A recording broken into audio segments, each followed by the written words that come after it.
You're listening to the Common Descent Podcast.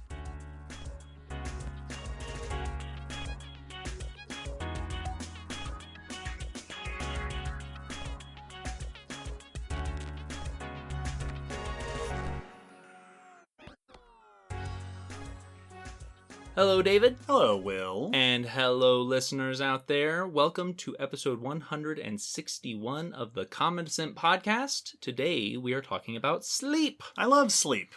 Yeah, I am getting better with my relationship with sleep. I could be doing it right now. Yeah, no, I'm getting there. Sleep is our topic today, and what a surprisingly bizarre topic it is. Sleep is very strange. Yes. And this may not seem intuitive since sleep seems like a fairly mundane thing. We do it our whole lives. We do it basically every night for, those of us with a healthy sleep schedule. Sure.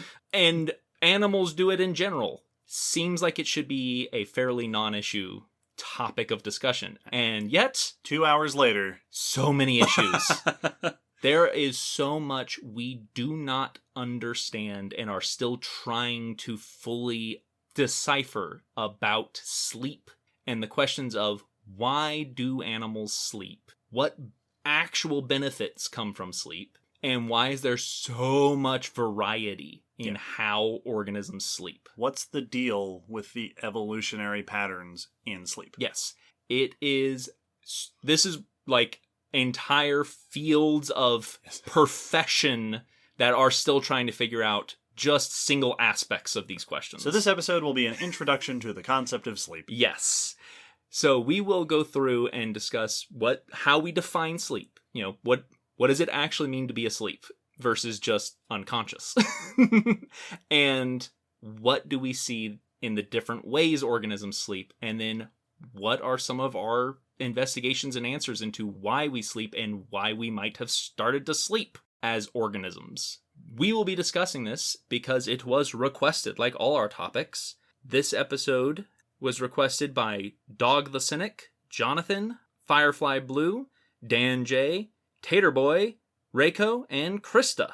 Thanks, everybody. Yeah, thank you. This was a very engaging topic to research. This one I learned a ton. Now, before we get into that discussion, we have some announcements, and then we will move to news. Our announcements, we just have a few. First and foremost, we do have a Patreon. As always. And our Patreon supports the podcast top to bottom, and those who sign up as our patrons and support us this way get extra goodies like extra audio content, extra behind-the-scenes info, and access to us. Yeah, we do live streams every month. Mm-hmm. And at certain levels, they get their names shouted out in gratitude. So this episode, we would like to welcome and thank Mary, Felix, Paul, and Arthur. Welcome and thanks to all of our patrons. Absolutely. If you would like to support us this way, you can find links down in the description, along with links for our social medias and how to contact us, and the Audible affiliate link that you can use to get a free month and support us, etc., etc. We will appreciate any one or more of those links that you click. Yes. Speaking of extra content, we are coming up on the summer. And this summer, we have plans, like we did last year, for Croc and Snake Month. That is true. We did our inaugural Croc Month and Snake Month last year, June and July, and we had so much fun, we're going to do it again. Yeah. Unsurprisingly. Mm-hmm. We have already begun to make plans. This year's Croc and Snake Month are going to look very much like last year's Croc and Snake Month. A lot of the similar beats with a few little shifts here and there. We will have more details as the months get closer, but for now we will just say if you are a patron, stay tuned because we will have some early posts with info going out to patrons in the near future. Yeah, so look forward to that. We are both very excited to be returning to these months. And speaking of upcoming events, the first weekend in April, we're going to be at ETS UConn. Mm-hmm. Here in Johnson City, Tennessee, our local university does a convention, their own version of a Comic-Con. We will be giving 3 different panels over that weekend of April 1st and 2nd. We're going to be talking about speculative evolution. We're going to be talking about Pokemon extinction. And we are going to be explaining why Jurassic Park is a terrible zoo. So any of you listeners who happen to be in this area, come check it out and say hi. Yeah, it was a lot of fun last time, and we're getting to do more stuff this time, so it should be tons of fun. Here's hoping. And with that, we can wrap up our announcements and move on to our news section. Every episode, we like to gather up some recent scientific news articles from evolutionary science, paleontology, fossil, earth history, and share them all with you so that we can all stay up to date on what's happening in science. And in science today, or recently. Very recently. What has been happening, David? My first bit of news for this episode is about monotremes. Ooh, neat. We don't get to talk about monotremes very often on the podcast. Monotremes are the today very rare, very mysterious group of mammals that still lay eggs and have a whole bunch of other weird stuff. They exclusively include platypuses and echidnas. Mm-hmm. This research is about an exceptional fossil monotreme that is, in fact, the oldest known monotreme from South America. Ooh, this is exciting, both because that's awesome, and that's going to make this a surprisingly monotreme-heavy episode. Interesting. Ha I didn't expect that. This is research published by Nicolas Cimento et al. In Communications Biology, and we will be linking to an article in our blog post in Live Science by Joanna Thompson. You can find the link to the article in the blog post, and you can find a link to the blog post in the episode description. Monotremes today, as I said, platypuses and echidnas, a total of 5 living species, endemic, so only living in Australia and nearby islands. Here's a fun fact. The fossil record of monotremes, according to these researchers, is also exclusively from Australasia, so Australia and the nearby region, except for one known fossil from the early Cenozoic of Patagonia in South America. Huh. I don't know that I knew about that one exception. This has led to the reasonable suggestion that monotremes basically spent their entire evolutionary history in the Australia region of the world and dispersed once over to South America, most likely at a time where Australia, Antarctica, and South America were still connected as Gondwana was breaking up, made their way over to South America. But of course, the fossil record is limited. This research expands the fossil record by one tiny piece. In fact, one tooth. These authors report on a new monotreme from South America. The fossil itself comes from the Chorrillo Formation. That's probably pronounced Chorrillo. Oh, maybe even Chorrillo, but I don't know. I don't speak any South American languages. This formation is in southern Argentina, dates to the late Cretaceous, around 70 million years ago. It is a formation that also includes mollusks, frogs, turtles, snakes, dinosaurs, a whole bunch of different things. This fossil itself is a small piece of a lower jaw with a single tooth in it. And as is often the case with mammals, a single tooth was enough for these researchers to identify a new genus and species. Even among a group whose today's members are completely toothless. Yep, and indeed they do make a note of that. You cannot compare tooth morphology to modern platypuses and echidnas. They do not have teeth, but fossil monotremes do, and baby monotremes do. Yeah, which is super weird. And then they lose them. Yep. So they were able to identify it as monotreme. That means if we talk to a monotreme, we were like, well, we have baby teeth. They're like, yeah. And it's like, Yeah, and then we us get too. our adult teeth and they go, whoa. Hang on. Weird. What a weird group of mammals. Not even laying eggs. This new genus and species is Patagorhynchus pasquali. It is the oldest known monotreme in South America. The other one being early Cenozoic, so I don't know the exact date on that one, but probably about 10 million years later. Cool. This is interesting because it suggests that monotremes were more widespread than we thought by the end of the Mesozoic. If I remember correctly, they said that the earliest monotremes in the Australia area are early Cretaceous. At the end of the Mesozoic, it seems like they were probably distributed across Australia, Antarctica, and South America before the end of the Cretaceous.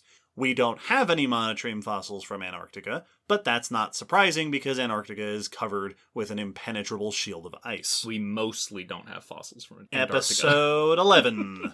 So this is a little tiny piece of an update to our understanding of when and where monotremes spread around. Also, a couple of fun little notes. One, they pointed out that there are no monotremes from central and northern Patagonia, farther north than this, even in places of the same age that are well sampled. Huh.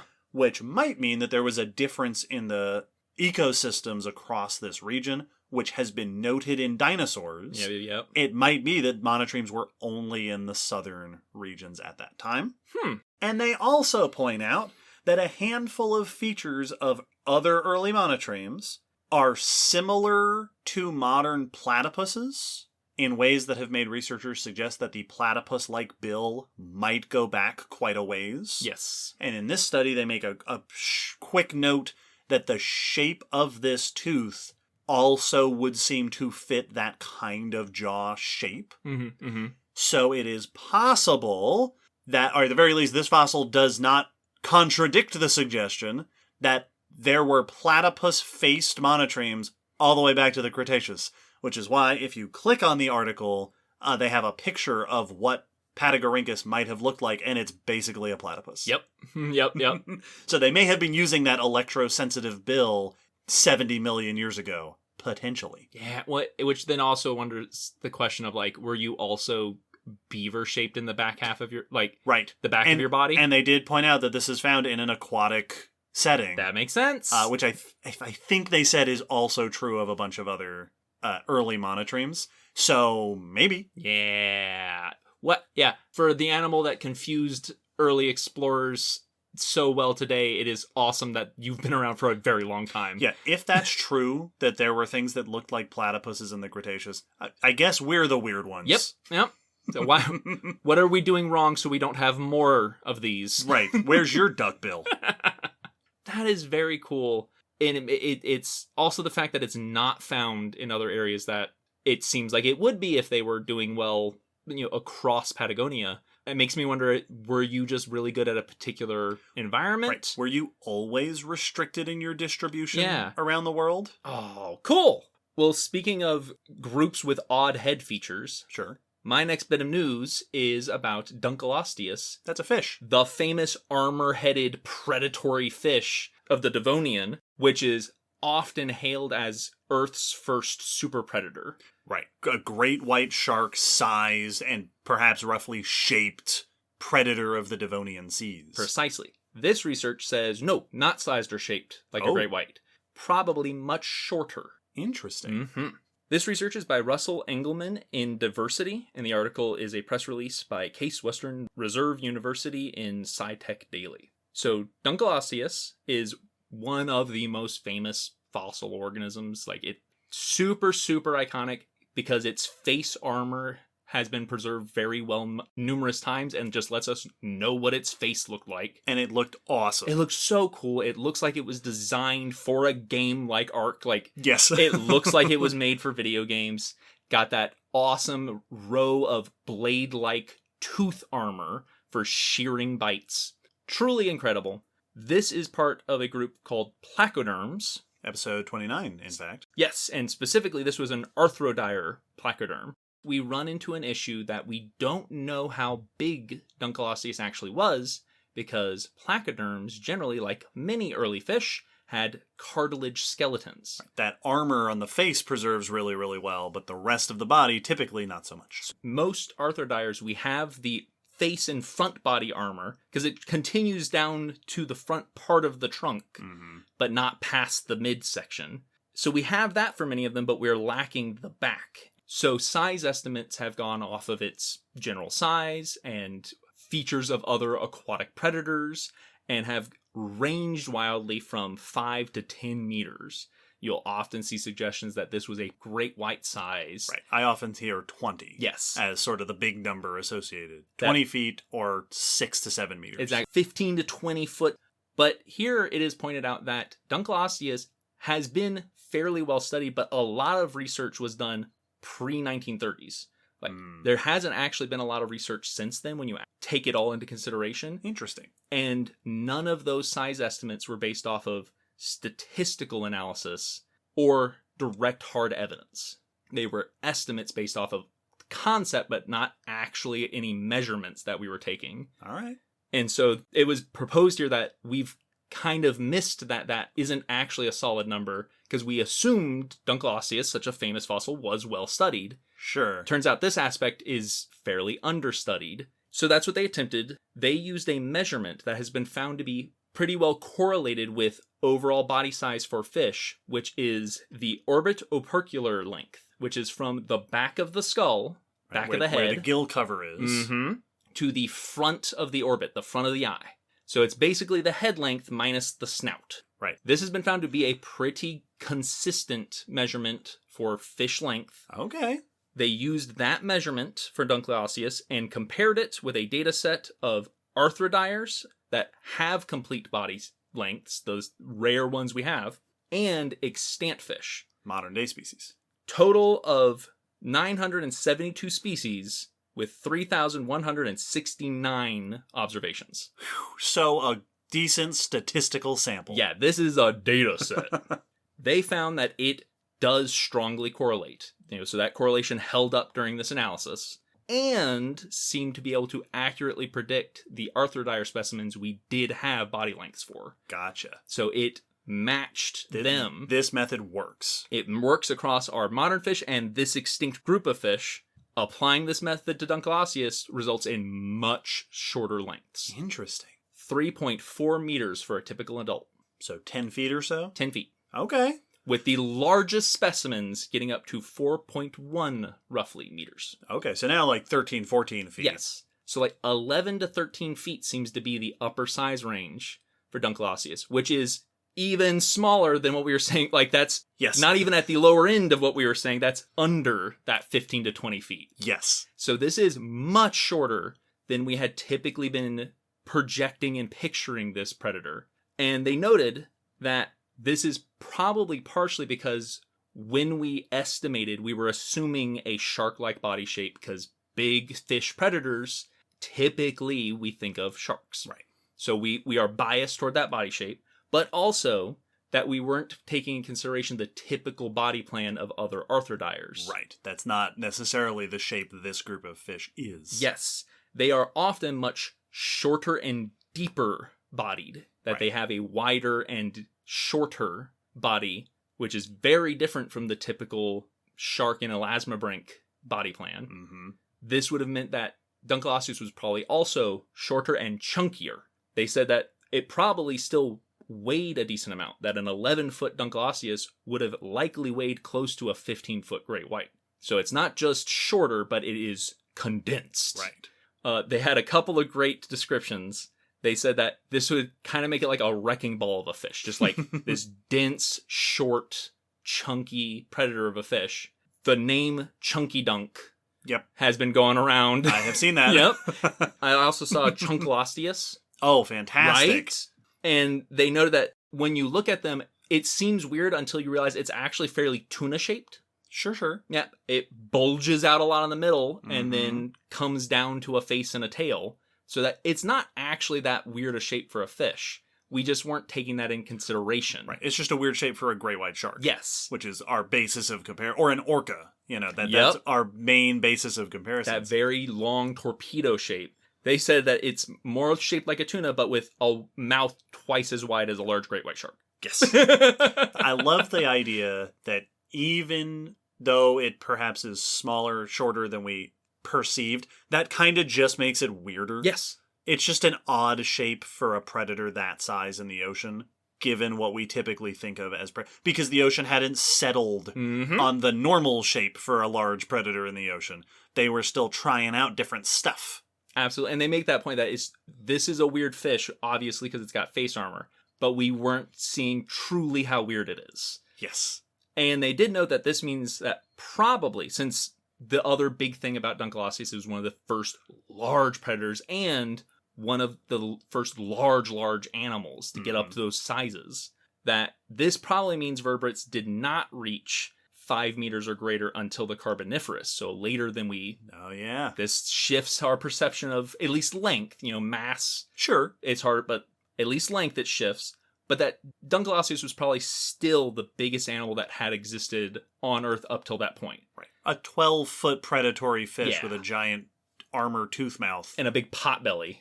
That's still nothing to sneeze at. Yeah, so this is definitely not making Dunkleosteus small. Right. It just smaller. For our biased perception, it might seem a little less impressive. Yes. But it's I wouldn't want to swim with it. You will probably not want to downsize your boat. Yes, exactly. You might not need to upgrade, but you will probably stick with the size you have. The thing that I like about this is, assuming this sticks, because there's always the chance someone will come along and go, actually, there's a flaw here, and let's reevaluate. Here's the reason that measurement isn't... This actual other measurement is better. But this sounds like it is statistically well supported, and if that sticks, this means that there are just so many Dunkleosteus models and artworks around the country that are now a little bit too long. Oh yeah. Well, and that's a very famous animal to depict in museums and stuff. I've wanted that I think it's Safari Dunkleosteus toy. That's a really cool pose and everything. I want to get that one, and I want a new one that's all chunky. Yes. So any toy makers out there, start making Chunkelosteus. Yeah. Oh, make those round-bodied stuffed animals, but then just put a fish tail and a Dunkleosteus head on it. Make us a Dunkleosteus bobblehead. Yeah. Well, my next bit of news has basically nothing to do in common with that, except that it's also the Paleozoic. Okay. That's what I got. All right. Insects. Nice. Specifically, insects and pollen. A relationship that goes back quite a long ways, perhaps longer than we previously realized. Neat. This is research by Alexander Kramov et al. In the journal Biology Letters, and we will link in the blog post to an article in The Guardian by Ian Sample. So you may know that insects pollinate plants sometimes. I have known that to be attributed to them. This is a thing that a ton of insects will do. They will visit different plants, they'll pick up a bunch of pollen at one flower, and then when they visit another flower, they drop off a bunch of pollen, and it helps the pollen get from flower to flower, helping the plants to become pollinated and reproduce. Yes. A bunch of insects today are kind of specialized for doing this. It's not a thing that directly benefits the individual insect, but they're covered in hairs that will hold on to the pollen and then rub it off when it gets to the other plant as the insect goes feeding from plant to plant. Well, because this is one of those classic examples of mutualistic evolution, that the plant wants the insect to visit it to get pollinated, and if it has something the insect wants, like nectar or even pollen for it to eat, it will be selected to provide that from the insect, and the insects that best serve the plant will do most successful with that plant. Yes. So a lot of insects will have specialized apparati on their body. A lot of plants are specialized to help insects to do this. Today, this relationship between insects and plants is mostly seen in angiosperms, flowering plants. And there is plenty of evidence in the fossil record that insects and flowering plants have probably been doing this together for about as long as there have been flowering plants. Yeah. All the way back to the Cretaceous. But insects have been around a lot longer than that. Just a bit. And there is some evidence to suggest that this kind of relationship might have started before flowering plants. Incidentally, flowering plants, episode 57. Insect evolution, episode 99. Now, fossil evidence for this is difficult. We can find anatomy, mouth parts, parts of the plants and the insects themselves. But the best evidence to help us understand insect pollination is insects with pollen on them. Yeah. Which we mostly get from amber. So much of that comes from the Cenozoic and the Cretaceous. We do have older fossils that are compression fossils, the actual insect smooshed between the layers, all the way back to the Middle Jurassic, 160 million years old or so.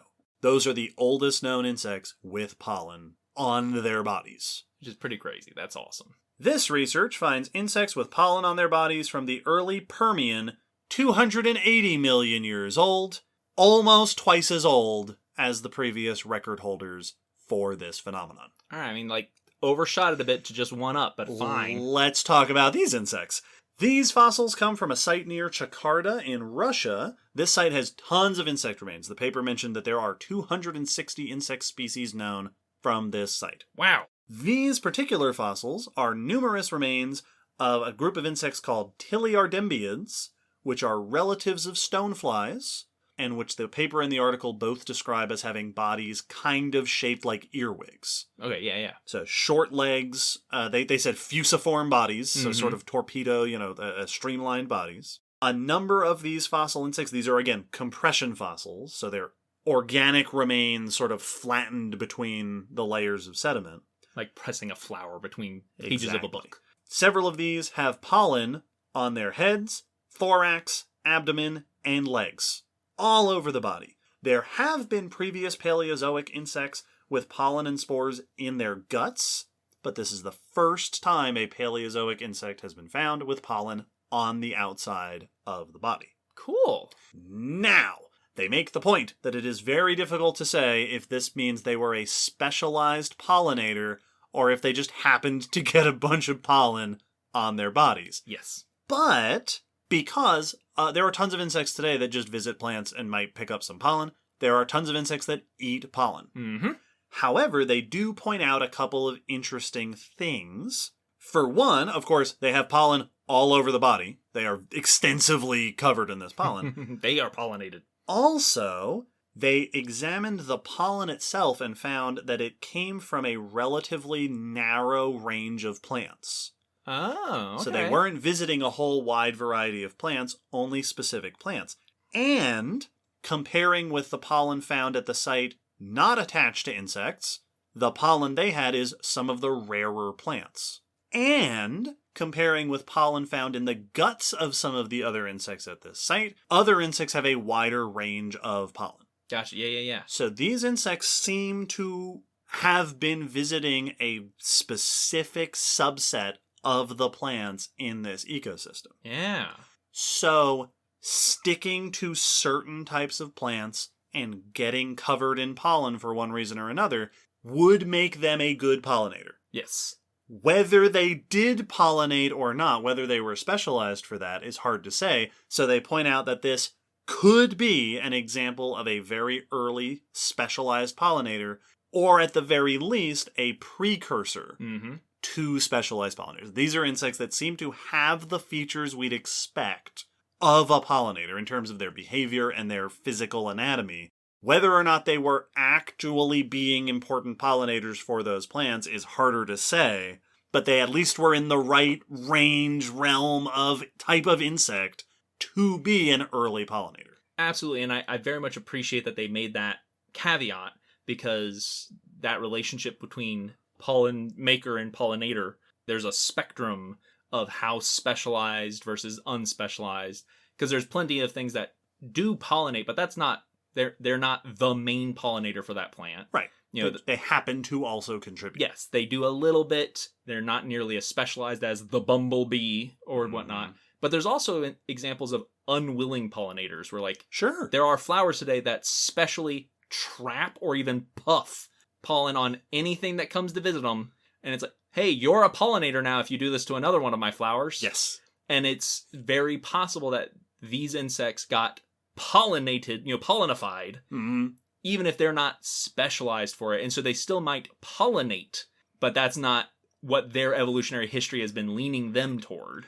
And what makes this particularly interesting is not only its age as a potential very early evidence of pollinator and plant relationship, but also all this pollen came from gymnosperms. Yeah. Way before there were any flowering plants. So this relationship might far predate our actual earliest evidence for it so far in the fossil record, which is pretty cool. Which raises so many questions, because, like, I'm sure there are gymnosperm pollinators today. I believe there are. But I don't know anything about them. Like, I don't know which ones do that or which gymnosperms do that, because famously, most of them are wind pollinated.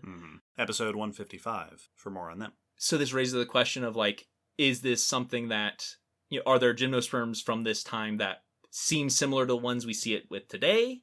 Or was this probably more common when gymnosperms were the dominant group of plant? And if so, did that shift when angiosperms came? Like, what was happening then that was the same or different from today, where we just typically think of angiosperms and pollinators? Yeah. Awesome. Man, now I want to learn. Let's do a pollinators episode. Allie. Yeah. Submit your request now for an episode about pollinators. Well, my next bit of news is also about insects. Oh. Not a famous pollinator group, though I do think ants pollinate. Sure. I'd be shocked if they didn't, because what don't ants do? Right. ants record this podcast. Yeah. Oh, yeah. Actually. No. I am just a suit full of ants. That's true. Ants, please send help. The ants are making us make this podcast. They won't let us leave till the podcast is made. Please send help. Please send help. I am joking. This is a joke. That last part written by the ants. This is actually modern research, but it has implications for ant evolution, and particularly the evolution of parasitic ants. Oh, cool. Mm-hmm. We did an ants episode 149, and a parasites episode. Yeah. Episode 102. These are findings that might give information of how ants can shift from non-parasitic to parasitic lifestyles much quicker than we thought they would have. All right, cool. This is research by Waring Tribal et al. In Current Biology, and the article is by Elizabeth Panisi in Science. This research focuses on a group of ants called clonal raiders, which are ants specialized in raiding other ant colonies. Okay. This is super normal behavior for lots of species of ants. There's army ants that are specialized for hunting other ant colonies. There's ones that will raid and go take ants from other colonies. Right, go in there and grab ants and take them and then make them part of the other colony. Yeah, they grab the larva and then raise them to now do their foraging and everything and caretaking for them. Little side linguistic note here. Those ants are commonly called slaver ants or slave-making ants. That is questionable terminology, so we'll call them kidnapper ants, which is a more accurate phrase in the first place. You can definitely see where the logic was. Absolutely. But they're stealing the babies, and they're kidnapping. That works. Let's go with that. Yes. This group is, they describe them as stocky, 1 millimeter long ants. They are originally from Bangladesh, but they've now become invasive in parts of China and India and a number of small islands, so they are researched a bit because of being an invasive species. They are unusual in the fact that they lack queens.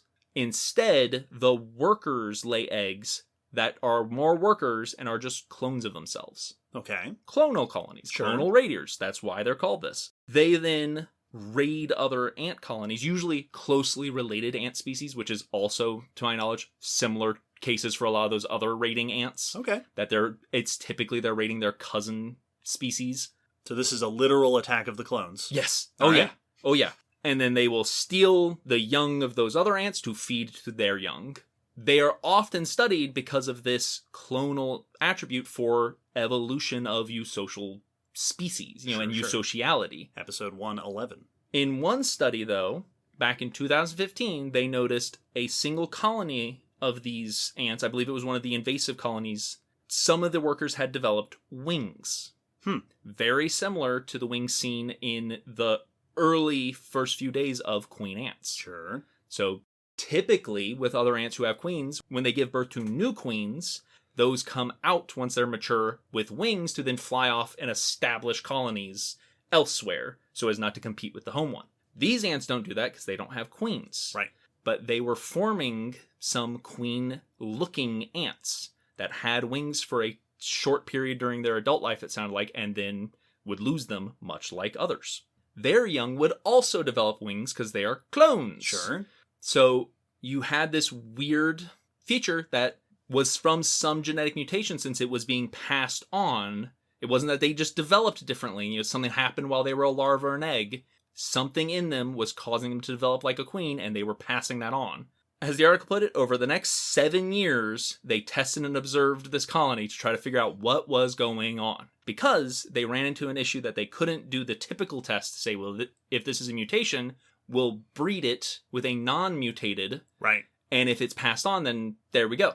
Right. These reproduce clonally. These are clones. So they're not mating. They had some trouble nailing down what was happening. What they found was a number of things during their observations. One, these individuals laid more eggs than their nestmates.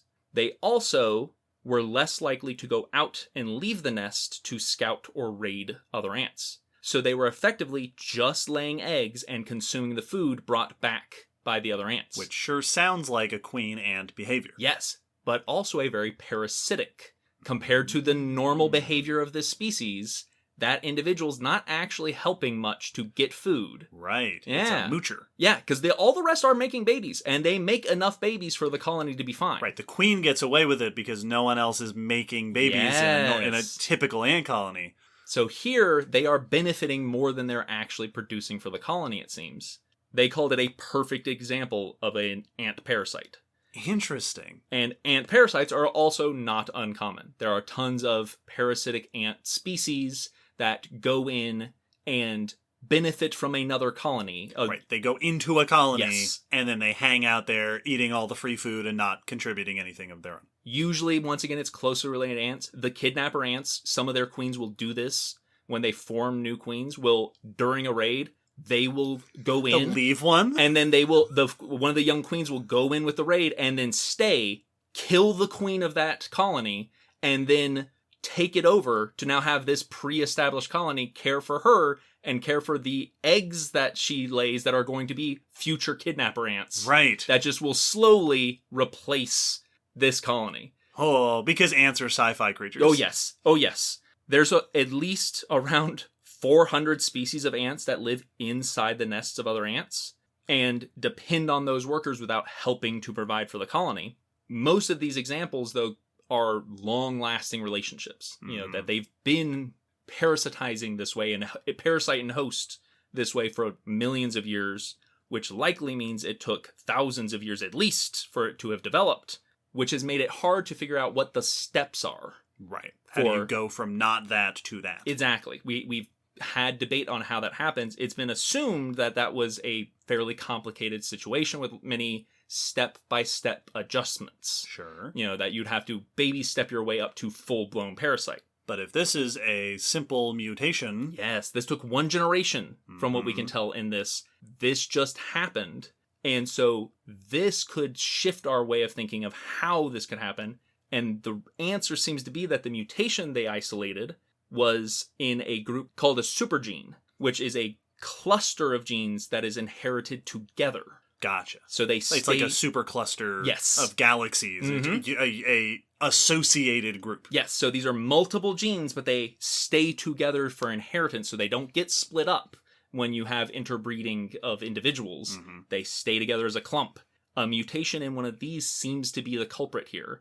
They found out by looking at the mutated individuals and comparing their genomes to their non-parasitic individuals, and found that most of the differences were housed in this supergene. Interesting. Which could mean that mutations like this could cause huge shifts, and as they put it, put evolution into hyperspeed, that it could cause giant leaps in the behavior and physicality, morphology of a species or a group of individuals much quicker than we thought, and means that the evolution of an ant parasite could have happened much, much quicker. Right. You basically have them here in this colony. Yep. So now all that needs to happen is one leaves with the group and then hangs out in the other ant colony where it was raided and is just doing the thing that it would do. Or because it's cloning, that it just over time and genetic drift, that parasitic individual within its own species just drifts to being its different species. That a lot of the cases where we have these closely related parasite hosts that originally they might have been the same species, and parasitism arose from their splitting. Right. All the moochers went off and became their own population. Yes, exactly. Very interesting. Insights from modern species into the evolutionary history of the species that we're interested in. Absolutely. There was a quote from another researcher, Rabbling, that said they were not convinced, or they wanted to at least caution. Sure. Because parasitism seems to have evolved in ants 91 times. So this is one potential avenue, yes, exactly, maybe, for one type of parasitic ant. That this may not be the only one. And they caution that because I do believe the original researchers were quoted as saying this could be the answer for why it's so common. Right. That this could be like the answer for how it happens. Whereas in a group like ants, yes, there could be 30 answers. Absolutely. Very cool. I feel like there's a inspirational lesson to be gained from these ants. If you want to be a queen, be a queen. Right? Absolutely. If you want to lay around and just eat. If you want to be a moocher, be. That's a slightly different message than what I was going for. very awesome news. These were fun newses. This is good news. And now that we have finished up the news, we can wrap up and move on to our main discussion, which is sleep. So, if you thought Chunky Dunkalosius is... Get your pillows ready. It's sleep time. If you thought these newses were weird, get ready for sleep, because it's going to get real weird.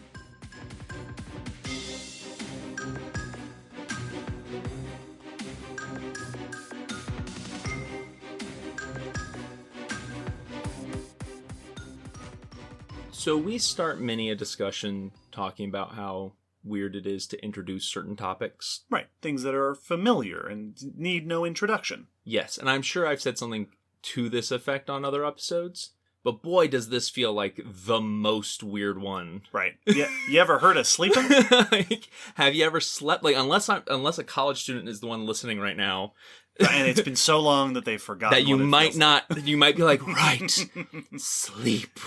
Shout out to all of our PhD students listening. Good luck. Good luck, and we're so sorry about the way the system is. Yes, I hope you have a nice 24-hour study hall, study area, computer lab, whatever it is.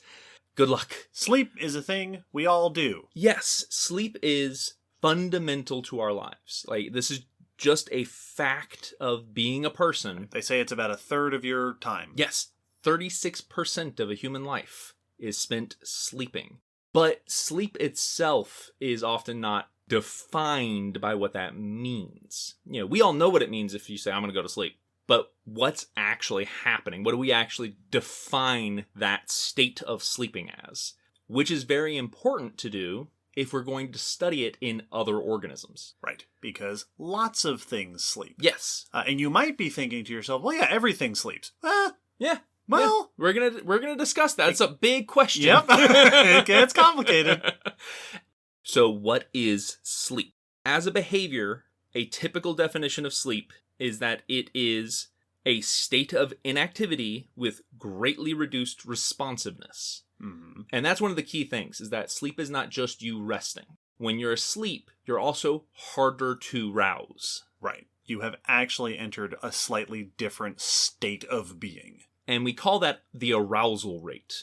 That's the research we'll use, that is that your arousal rate increases while you sleep. Right. It makes me think of sometimes the cat will seem asleep, but the slightest noise and she's up and she's looking and she's like, yep, no, I'm keyed into that. Mm-hmm. But other times I'll go over and poke her and it does not do anything. Yes. Because she is actually asleep. And then if you keep going, you will watch her wake up. Yes. Because now you have added enough stimulus to break that threshold and arouse the animal.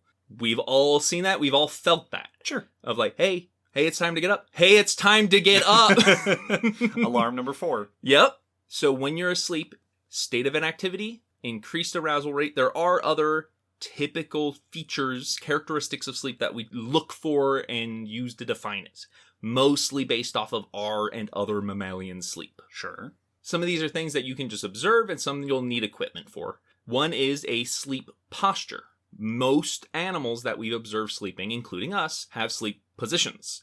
You know, we don't sleep standing up. That's not one of our postures. Right. And there are some animals that do sleep standing up. Yes, exactly. And they don't sleep laying down on the ground. So you will see a sleep posture that is common. You know, so that one's a interesting. Typically. Right. There are unusual ones. Yes. Like there are stories of people sleeping standing up. I'm sure people with toddlers right now are like, oh, I've seen my toddler sleep upside down. Bent around a chair. Yeah. But typically, there's a sleep posture. One note that is, you know, a pretty obvious one, but I love the caveat I found in one of the papers, is that they remain inactive, typically with closed eyes, if they have eyelids. Yep. I have 2 pets, and one of them does not close his eyes. Yes. And that is also a trend that typically you'll see at closed eyes. There are exceptions to that rule, and we will talk about that later. I've heard of human exceptions to that rule. Oh, yeah. Gandalf, for instance. One of the ones that you can't just observe, but is definitely one of the cores of sleep study, is that brain metabolism and neural activity shifts during sleep. Right. What your brain is doing changes. Yes, there's very identifiable brain states for us humans and many other animals during sleep. Right. I feel like I've seen maybe on a TV show or something where someone's being monitored in their sleep with equipment, and you'll have the doctor at some point make a comment like, and there we go, we are officially sleeping. Yes, because they're looking at a monitor. Yes. And they're monitoring brain activity. And so this is just central to sleep studies these days. We will be talking about brain activity throughout this episode because of that. Fantastic. I already put a link to the brains episode in the blog post for this. That's episode 121, everybody. Yeah. And then one of the big things that sets it apart from other similar situations is that you can wake from it rapidly, which makes it different from a coma or anesthesia. Oh, sure. Yeah. You even if it's harder to rouse from just resting, you can just get up. Yes. That it is not just being unconscious. Right. Like if you just get hit by something in the head really hard Yes. and fall over, that's not sleep. Listen, I know this because I've played Pokemon. And in Pokemon, you can be put to sleep, but that's different from fainting. Yes. Those are two different states. Exactly. So this is not just being knocked out. You are asleep. It is unique. This also makes it different from hibernation. Right. Which you'll often hear equated, especially in our day-to-day life, of like... Right, it's a long sleep. Yeah, I'm going to go hibernate. Right. And indeed, I think that at least one of the requests for this episode was a request for sleep and hibernation. And originally I had planned on having a section for hibernation. Yeah, put them both in the same episode. But then I realized that they really don't go together. Yeah. So much so, in fact, that many animals who hibernate... So when you're in hibernation, you go into a suspended animation is often the term that will be used. A torpor. Where your metabolism just bottoms out. Right. Like, your body actually just kind of shuts down. 5% of normal is a number that I've seen thrown around. Like, just, you're almost not alive. Yes. You're just barely there. And that's to save energy, typically during harsh times. This is often, seasonal winter when things are not good. Go turn off and turn back on when things are good again. Yes, like Minecraft. Mm-hmm. You'll also have animals that do it for like harsh times when there's less food, not seasonally, but for whatever reason, this situation has not arisen, so I will now shut down for a little bit. Right. Reptiles often will do that. In them, it's often called brumation, but it's the same sort of thing. A lot of species that hibernate have to bring their metabolism back up to sleep periodically throughout the hibernation. Right. So they still need sleep, even during this incredibly low activity time. They have to actually turn back on a little bit to go to sleep so that they can then get back to hibernating. Periodic arousal to be able to sleep and then go back into hibernation. That's so weird. So sleep is so distinct from hibernation that you have to turn hibernation off to do it because you still need it. Right, which also is a hint toward how important sleep is. Yes. That you need sleep for hibernation. Yes. That's weird. So that's a different episode. Yes. Put in your request now for Absolutely. hibernation. We will definitely talk about hibernation. But sleep is its own beast. Now, there are so many parts of sleep. It's much more complicated than you first think. You're like, no, you get started, you go to sleep. Well, part of the reason that is an assumption is because sleep typically follows a circadian rhythm. Right, which is a term we've mentioned before and is probably familiar to a lot of our listeners. And often is used kind of simultaneously or in place of sleep cycle, but is not actually the sleep cycle. It is what most sleep cycles we tend to think of follow is the circadian rhythm. Circadian rhythms typically are following a roughly 24-hour pattern that dictates biological activities for the organism. Right. The one we tend to think of is light-dark cycle. Right. We humans typically wake up when it gets light and go to sleep when it gets dark. Yes. This is true of so many organisms. Basically, all organisms that we study, that we found, have some form of circadian rhythm. Right. And it's not just sleep. It can be other physiological things. Your body is actually doing different things at different times of the day. Yes. That, our brain shifts when dark sets in and starts biochemically behaving differently. And this is the kind of thing, we see this in animals, we see it in plants, we see it all across organisms. And the circadian clock has multiple parts. One is whatever the cycle is.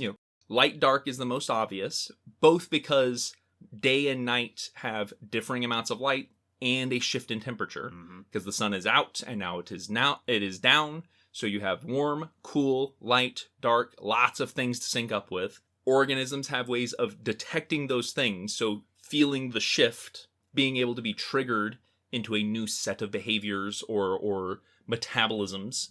But many organisms also have an internal timing system that is synced with that time frame, but separate from it. So that if there's a sudden shift in the temperature, they don't go, oh, it's cold, that means it's night.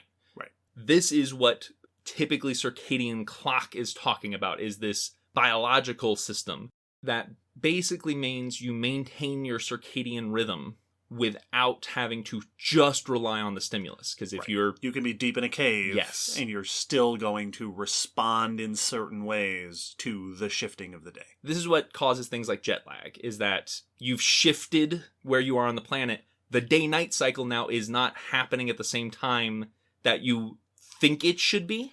Right. Because your internal circadian clock is still trying to keep you on the schedule. Right, you're still on West Coast time. You're still on West Coast time. Literally, your body is still functioning on that 24-hour cycle. Now the 24-hour has shifted, and your circadian clock will get reset over time. It will adapt. And that's where the sensing that input is important. If you took a trip from the West Coast to the East Coast but immediately went into a cave, you might... That actually is a fascinating question. Oh, yeah. I assume you wouldn't have jet lag or adjust at all. Yeah, you would just be sleeping offset from what's actually happening outside. Yes.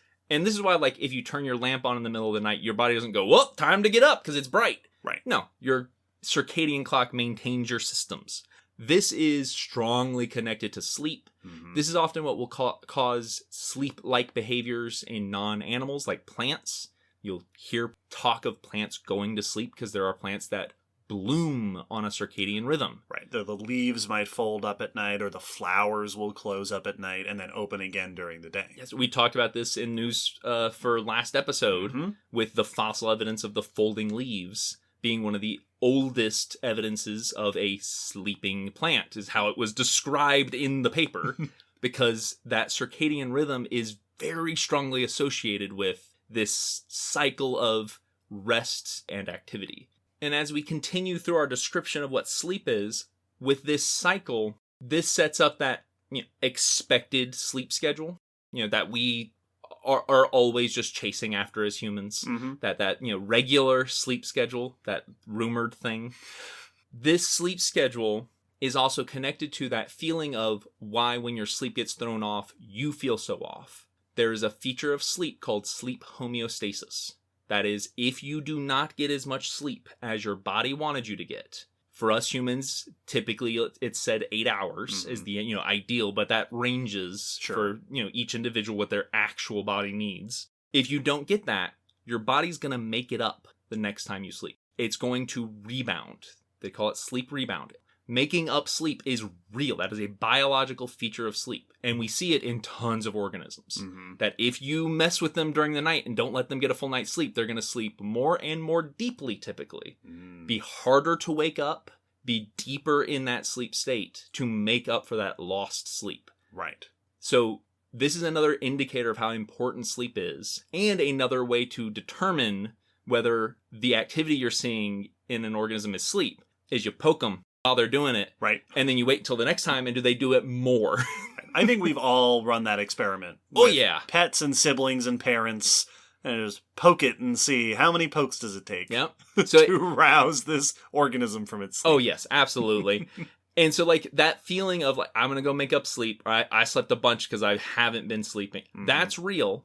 And we'll see that it syncs up with things like activity. So if you're more active during the day, you will also potentially have to rebound with more sleep. Sure. So sleep rebound or sleep homeostasis, another key feature of identifying true sleep. Right. Sleep seeks a balance. Exactly. This is also incredibly notable in the fact that lack of sleep not only requires more sleep to make up, but has health risks. Oh, yeah.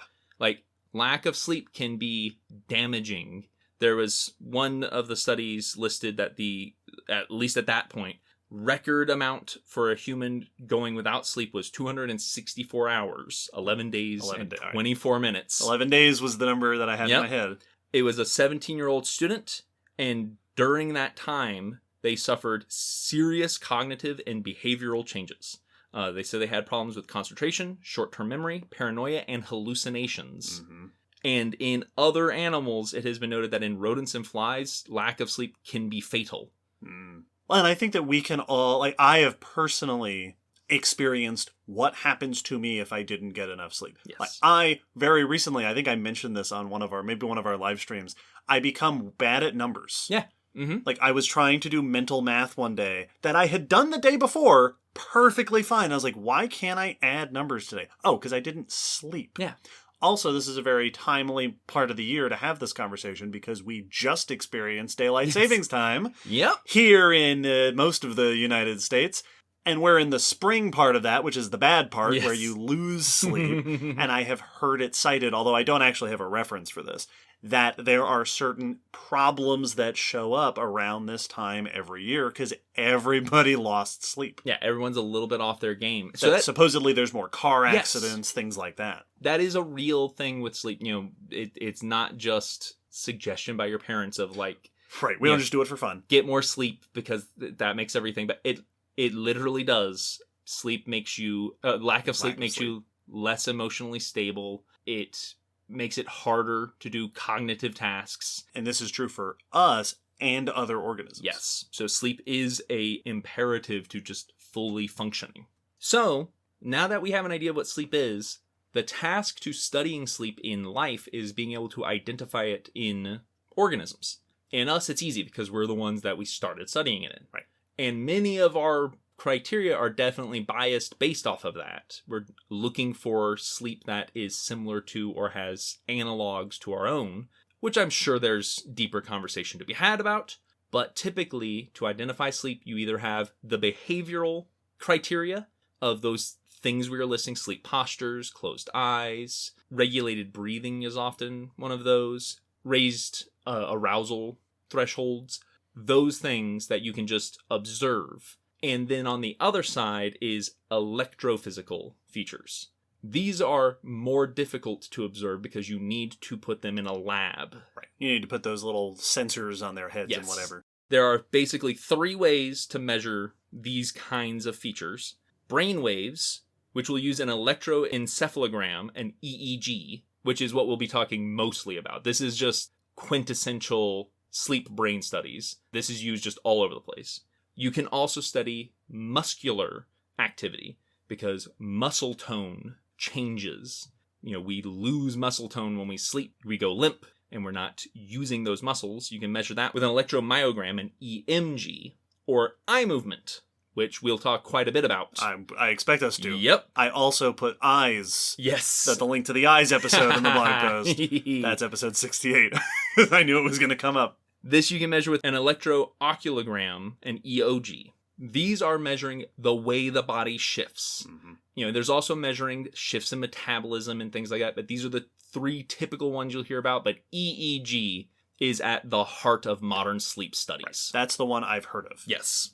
When we say EEG, we are referring to brain scans and looking at how the signals in the brain are shifting. Brain waves.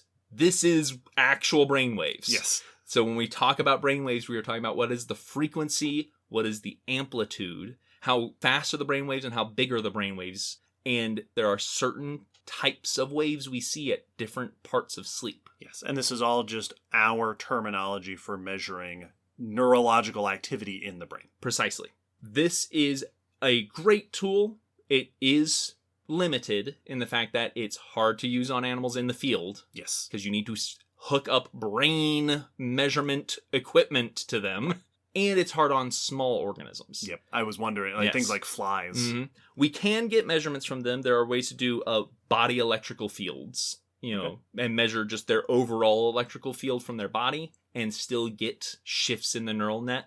But you're not going to be able to put little diodes on a fly's head, because that's not where their brain really is. Right. Also, it's very hard to make diodes that small. Yep. I assume. But with this, we have been able to distinguish that in mammals, our brains have 3 distinct states in regards to being awake and sleep. Our waking state has its own brain measurements, which is varied and complicated because we're doing stuff. Right. That's a different episode. Being awake is a different episode. Yes, no, that is its own thing. And then in sleep, we identified 2 distinct states. The non-rapid eye movement section of sleep, which is distinguished by slow waves, and it's often called slow wave sleep as well.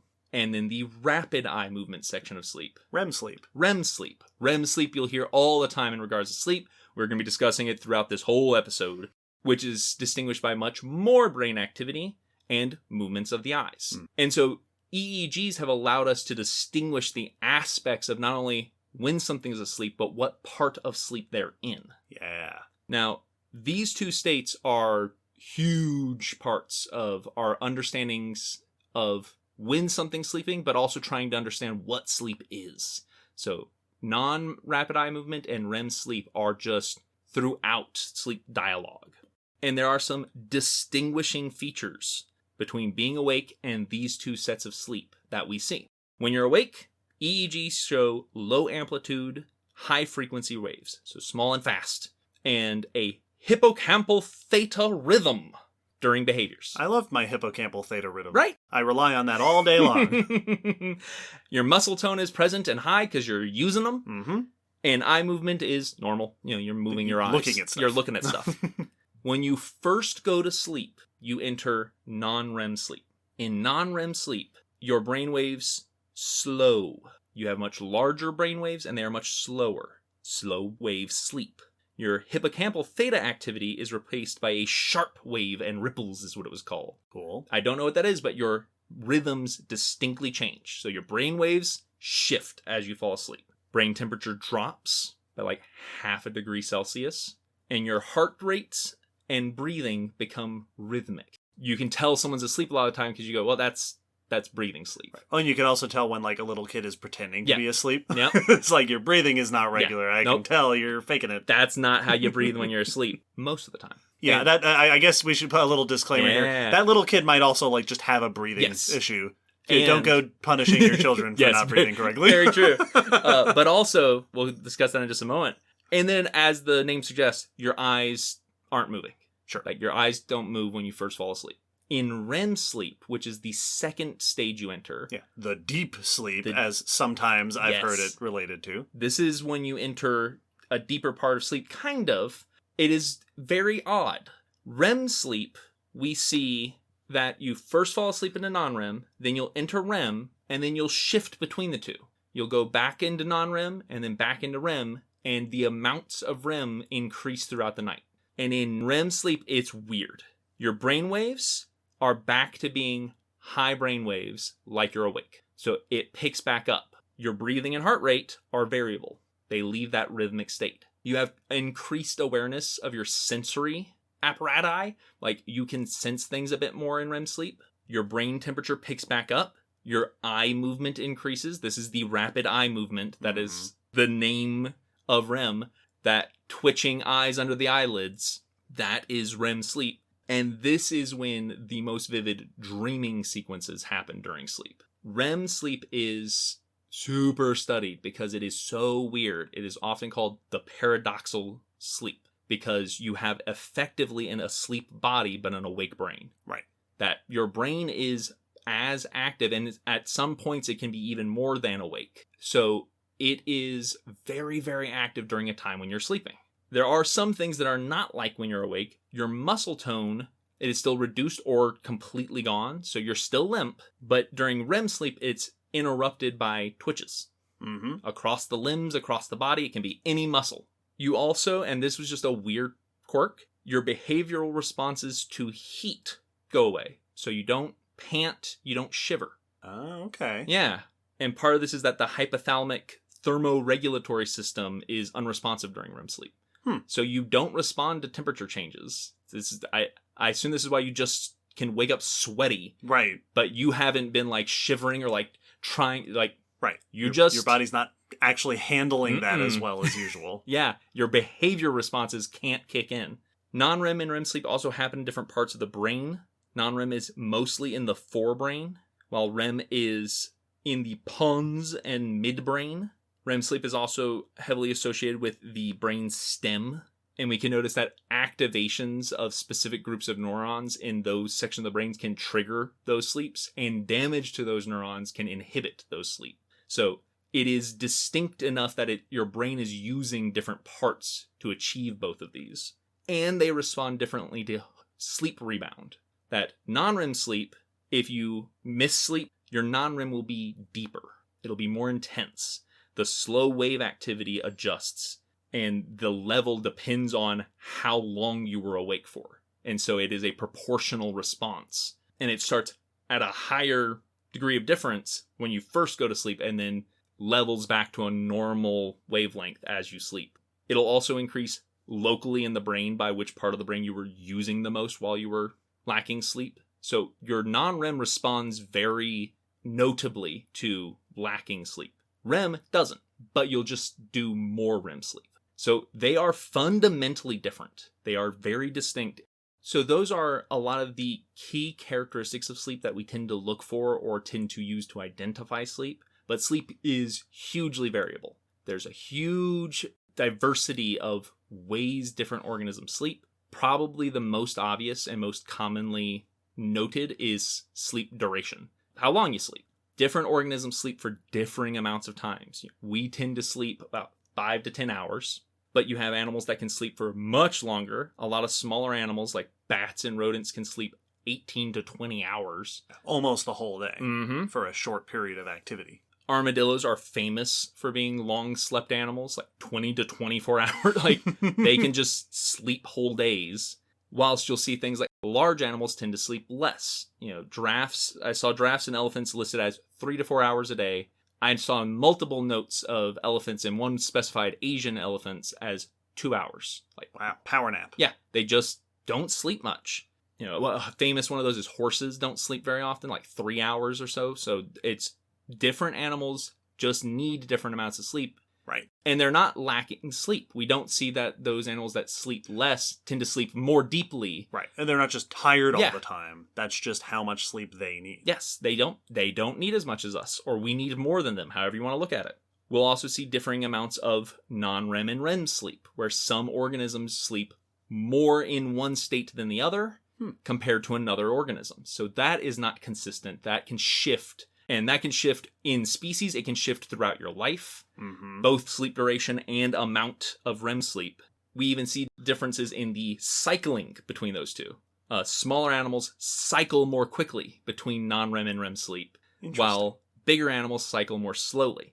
I saw one noted 8-minute cycles for a short-tailed shrew and 1.8-hour cycles for an Asiatic elephant, which is close to how long I saw most elephants listed as sleep, like 2 hours. So you've got one cycle. You got one cycle. So it is very different how a lot of organisms are sleeping. And you did just make a note that this is something that can also change during the lifetime of an animal, which is also something that we humans can understand very well. Absolutely. That sleep cycles and sleep patterns will change from being a baby to being a young kid to being a teenager to being an adult and so on. Absolutely.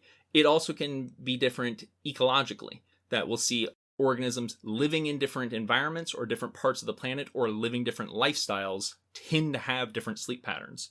Animals in more exposed environments tend to sleep less than those that can go into a burrow because you can be more secure there. Right. It's safer to take a longer sleep. Yep. We see herbivores tend to sleep less, which could be that they are vulnerable to predators. Interesting. While we see carnivores tend to sleep more, because they may not need to worry about that as much. Right. The famous like lions and stuff, which will just sleep or at least laze about for almost the whole day. I also found one study that noted that fruit flies slept more the closer they were to the equator.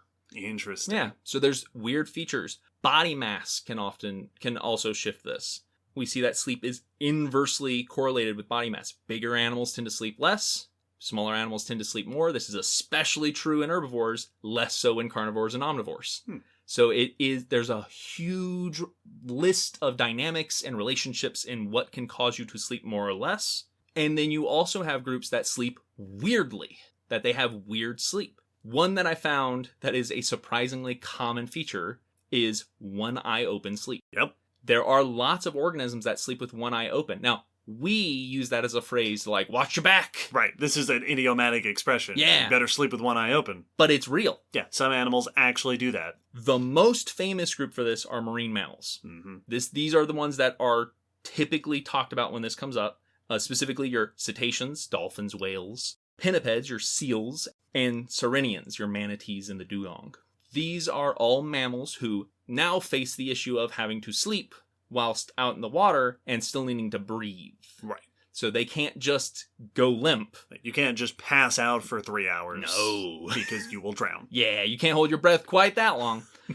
And there are air-breathing aquatic animals that will just sleep that way, and they just have to wake up a little bit and take breaths. Right. Crocodilians are noted. They'll just be down, and then you'll see them pop up, take a breath, and go back down. Yeah. And again, this is different from things like brumating Yeah. animals, because turtles very famously will brumate and just be at the bottom of a lake for like 3 months or something. Just breathing through their Just butt. breathing through their butts. That's a different episode. Because it's turtles. These animals have evolved a way to sleep with only part of their brain at a time. Yes. It is called unihemispheric non-REM sleep. Because our brains, as we discussed in the Brains episode 121, have 2 hemispheres, a left and a right. Typically, most mammals, both hemispheres are asleep at the same time.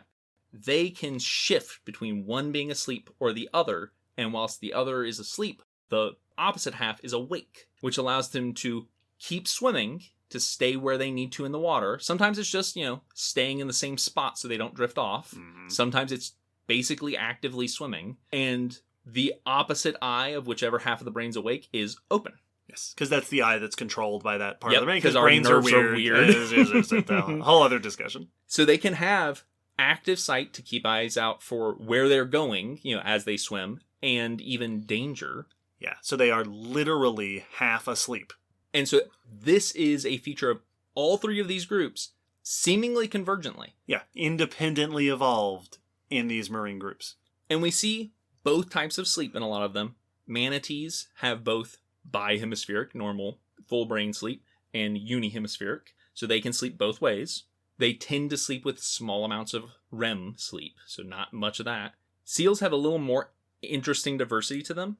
You have the phocid, the earless seals. These are like your fur seal, the tube floppy seals, and the otariid seals, the eared seals, your sea lion-ish seals. Mm-hmm.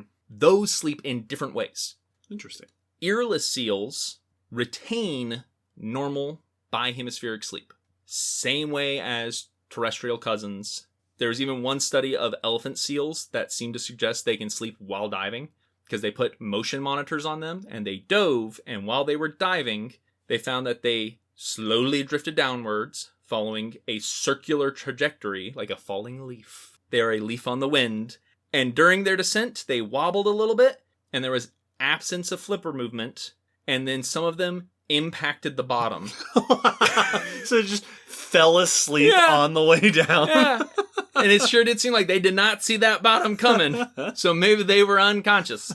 Eared seals have both full brain sleep and half brain sleep and engage in them at different times. They tend to sleep more bihemispherically while on land, like a normal land mammal. Makes sense. And then shift to mostly unihemispheric while in the water. And while in the water, in that half brain sleep, their REM sleep drops off a bunch. They also show an interesting split where the opposite eye is awake and active, but also the opposite flippers and whiskers. Whoa. So only half their body's awake. Wow. So they can just kind of, keep in their spot, and they can only sense with one half of their face. In cetaceans, though, we see the most extreme version of this, that they seem to only sleep unihemispherically. They've lost the full brain sleep completely. It has only ever been detected for like a few seconds. Wow. They also don't have that half the body thing. They can fully swim. So their muscles are fully capable whilst they're doing this. They still switch eyes, but this seems to be the normal sleep for cetaceans. Just the entire group. They did know that it is possible bihemispheric sleep could happen, because we do see stationary sleep. In cetaceans that have been observed in human care, there have been noted ones that are sleeping at the bottom of the pool, or floating. There's also the famous logging that you see in humpbacks and sperm whales, where the humpbacks will horizontally just float and the sperm whales will just float vertically. Yep. Face up. Yep. Tail down. Yes. And just float like that. So it's possible That might be full brain sleep. Yes, but we haven't been able to measure that. Right. We don't have a tank that we can encourage a sperm whale to position itself vertically in. Yep. So we've not been able to confirm what kind of sleep's happening there, or even that they definitely are asleep. Right. Maybe that's just chilling. Yeah. That is something totally different. Cetaceans also seem to have lost REM sleep. Huh. It has never been recorded in a cetacean. Wow. So they just got rid of a part of sleep. Yep, and they may be the only mammal to have done this. The only other mammal that was noted to potentially lack REM sleep were monotremes. Oh, I was like, all right, what weird group of mammals are you about to mention? Monotremes. Okay, platypuses and echidnas. They, when measured, showed signs of non-REM, but not REM sleep. A few studies noted kind of maybe REM-ish sleep in the echidnas, but only in the brainstem. It was isolated and it was very simplified compared to what we typically think of as REM sleep. Right. So it could be that this is a basal version. Right, a precursor or an offshoot or Yes. something. Because as you mentioned, and we so far we've almost entirely been talking about mammals, this is a mammal sleep feature. Yes. And monotremes and cetaceans are both very weird mammals. Yes, indeed. So it could be that there is a monotreme-esque version of REM sleep going on in cetaceans that we just haven't found yet. They might have a weird version, but super bizarre. It has been questioned why we see reduced REM sleep in all three of these groups. And one of the notes was that it just might not be good for swimming because you have no muscle tone during REM sleep. You wouldn't be able to swim.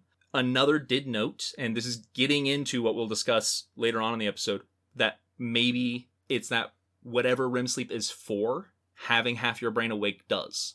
Right, that level of activity we see during REM sleep might be accomplished by the awake half of the brain. Precisely. Interesting. We also see this unilateral eye closure in lots of reptiles. Turtles, lizards, crocodilians have all shown this. It's unclear whether they have half the brain asleep. So we don't know for sure that that's same mechanism going on. Right, but one eye is open. Yep. And it will be open more often if potential threats have been noted to be nearby. Interesting. And the eye directing toward the threat will usually be the one open. Oh, cool. Yeah. That's cool. So it is absolutely a threat detection. And it is a very literal take on that expression. Extremely. Of sleeping with one eye open. Yep. Yeah, literally to keep an eye out for danger. Yep. There's also numerous birds that have been noted to this, and they are seeming to do the half brain awake. Interesting. Mallards have been noted to do this, ducks for the threat awareness, but also frigate birds have been seen doing this on the wing. Yep. I was going to say, I've heard that there are birds that will half sleep while flying. Yes. Especially, I think, migrating birds. Absolutely. I've heard of this. That this way you don't have to land. You can just kind of sleep while in the sky. We also see with a lot of migrating and flying birds a lack of sleep, that they will have seasonal sleeplessness. And there's a number of situations like that where we see where it is beneficial to turn sleep off because you need increased activity for mating season or for flying. This is seen as a number of birds, as well as things like cetaceans. Killer whales and dolphins will show a huge lack of sleep right after birth.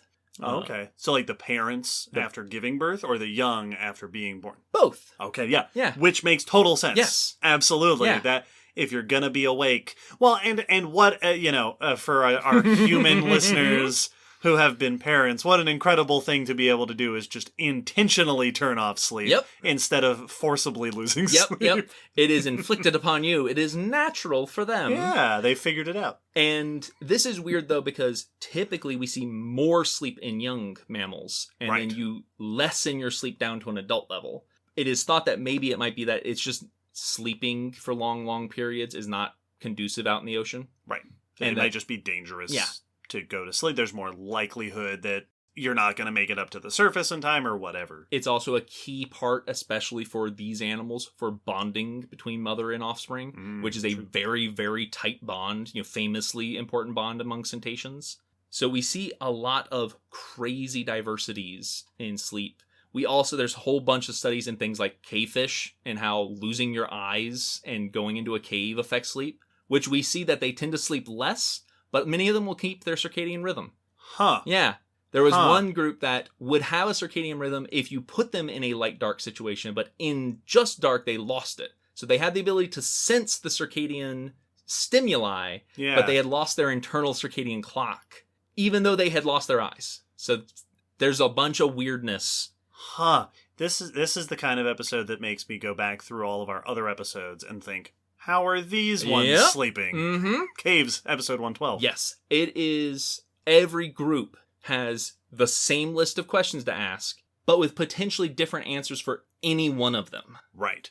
And I know that there is also the question for some animals of, do you even sleep at all? Yes. Or do you sleep ever? And that is something we will discuss after the break here, because that is a big question for trying to understand what sleep is. First, is it an animal feature? Right. And then why do we do it, and how might it have evolved? Yes, this is a question that has been kind of underlying the whole discussion up until this point, talking about what sleep looks like and who does it. This question of, why do we sleep? Yes, why? Why do we just turn off? We have this whole extra state. We spend so much of our time doing it. There's so much diversity. What is it even for? Yes. I don't know the answer. It's such a hassle. There better be one. By the end of this episode, I better know the answer to why we sleep. Ooh, well, after the break, we will at least discuss it.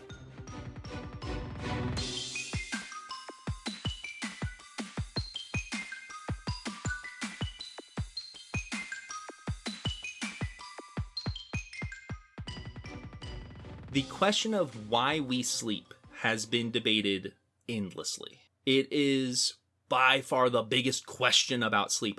Why? Why do we have these extended periods of often voluntary inactivity? Why do we have this state of being that is so vulnerable? Right. Why? And so important. And so important. And if why you don't do it, it's bad. Why is it so critical? Why is it seemingly so ubiquitous to life? Why do we have sleep? You'd think this is the kind of question we'd have an answer to. Oh yeah, like this seems like, well, obvious. We have so many case studies. Right. Surely we know the answer to it. It's obvious. No. There have been multiple thoughts on sleep and its purpose. Many very often pointing to that there's got to be a function to sleep. Some pointing out that there could be many functions to sleep. Even many functions for different groups. Why we sleep might not be the same reason a bird sleeps. Or an elephant sleeps, or an insect sleep. Like, maybe it's not doing the same thing for every organism. And then there is still another potential school of thought that sleep might be a side effect of something else. That there might be something going on. Right. It's something the brain's doing or something the body's doing, that sleep just kind of happens. Yes, sleep is a side effect. It is happenstance and not actually the point. So it brings up the question, does sleep have a function? Should we even be looking for a function? Most say, yeah, probably. Right. There's just too much evidence for sleep being something that evolutionarily there's got to be a benefit to. There's got to be a function of, for just due to all the costs. Sleep is a costly time-wise, but it's also dangerous. Yeah. Like, you are wholly vulnerable while you sleep. And you're going to be sleeping for chunks of your life, depending on what animal you are. You also aren't getting anything done. Yeah. You're not feeding. You're not moving. You're not protecting your young or your nest or whatever. You're not passing on your genes. Like, right. You're not reproducing. Evolutionarily, it seems like it would be something selected against. Right. And this is another one. This is one of those episode topics that is very relatable to us humans because it's such an important part of our lives. I'm sure this is a thought that many of us and our listeners have had, that sleep sometimes feels like a real waste of time. Oh boy, this is just summing up how I've felt most of my life. So much I could be getting done if I didn't have to pass out for several hours. If we could just be dolphins. But without all the other dolphin behavioral features. I could type with one hand. Just keep writing stuff with one hand. Oh yeah, absolutely. So this leads us into the question of, okay, so sleep seems like it should have a function just based on how much effort it takes if it doesn't have a function. And so therefore, okay, is sleep just a feature of life, or is it a feature of animals, or a feature of some animals? This is harder to answer. We see sleep-ish behavior in like plants, but we don't have brainwaves to measure. Because there's no brains. Because there's no brains. So like we can't for sure say that that's sleeping. Right. It can't be sleep by our definition of sleep. Exactly. Because they do not have, like if we're defining sleep by nerves, muscles, and eyes, well, Yeah. then a plant can't sleep. Yes. By that definition. Which is another topic of conversation is sleep a feature of the brain or is it cellular? Right. Like, yeah. And this is, again, hard to answer. We do see things in like plants will show differences in their metabolisms during their circadian rhythm. So there's an argument that we do have sleeping plants, but there's no arousal threshold. So it's hard to pin down. So animals, at least, as far as we have studied, every animal we've done sleep studies on has shown sleep. Okay. Every single one. Okay, interesting. Yes. But there's a lot we haven't tested. Right. We have not gone out and gotten every animal. I found one paper that said around 30 animal phyla have yet to be tested at all. Whew.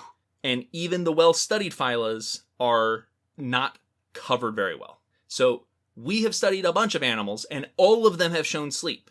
But there's so many we haven't looked at. Right. This could go either way.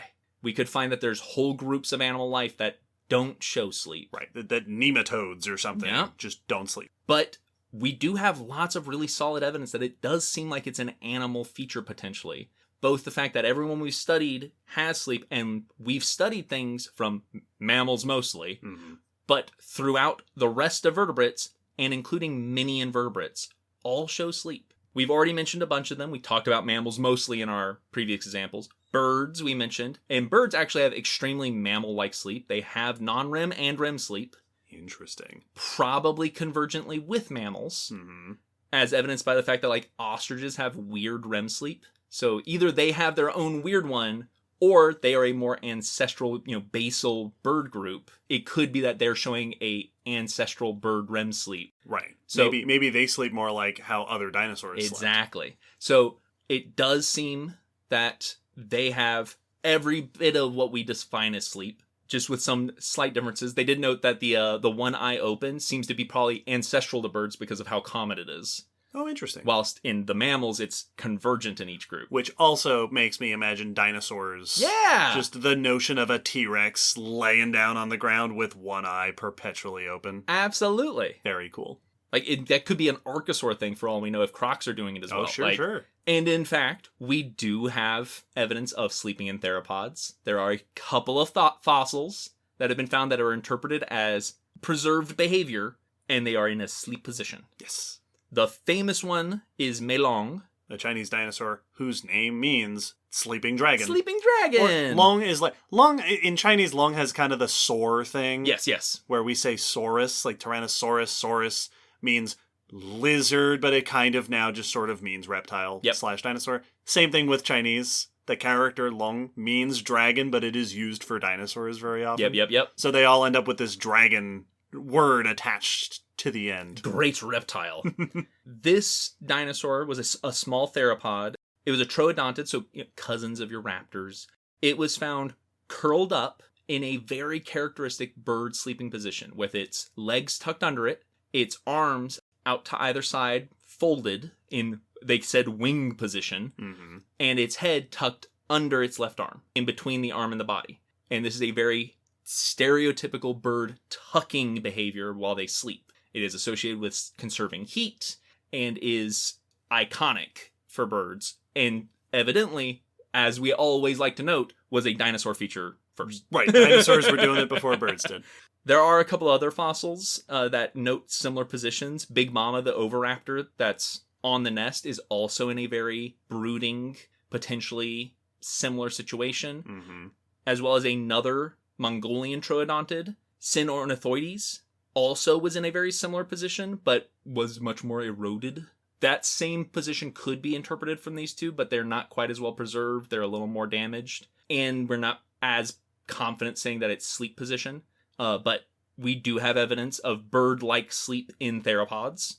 Very cool. Which makes you wonder how something like T-Rex or the big theropod slept without an arm to tuck their head under. And like you don't have that big flexible neck, so yeah, what were you doing? Yeah. But confirmation, dinosaurs did sleep. Dinosaurs did sleep. You heard it here first. We do see sleep behavior in reptiles, but reptiles and amphibians are much less studied than birds and mammals. We lack a lot of the EEG research for them.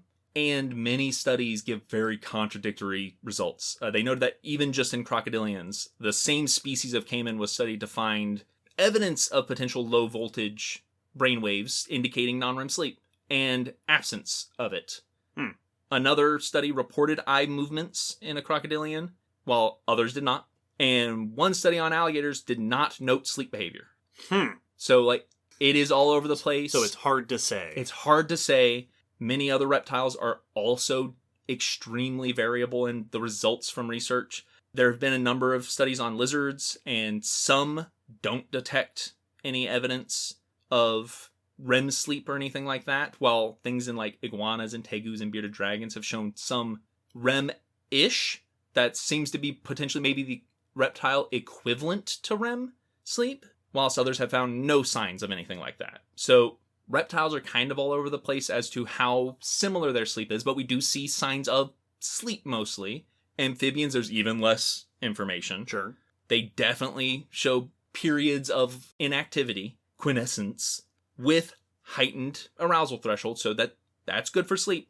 EEG studies have loaded low voltage waves and stuff like that, so they may have non-REM sleep, but there's not really any evidence for REM sleep. So that might have been a before amniote feature, that REM came in after hard-shelled eggs. Right. It might be that REM is a mammal and bird thing, and then reptiles have sort of REM, but prior to that, amphibians are just no REM at all. Yes.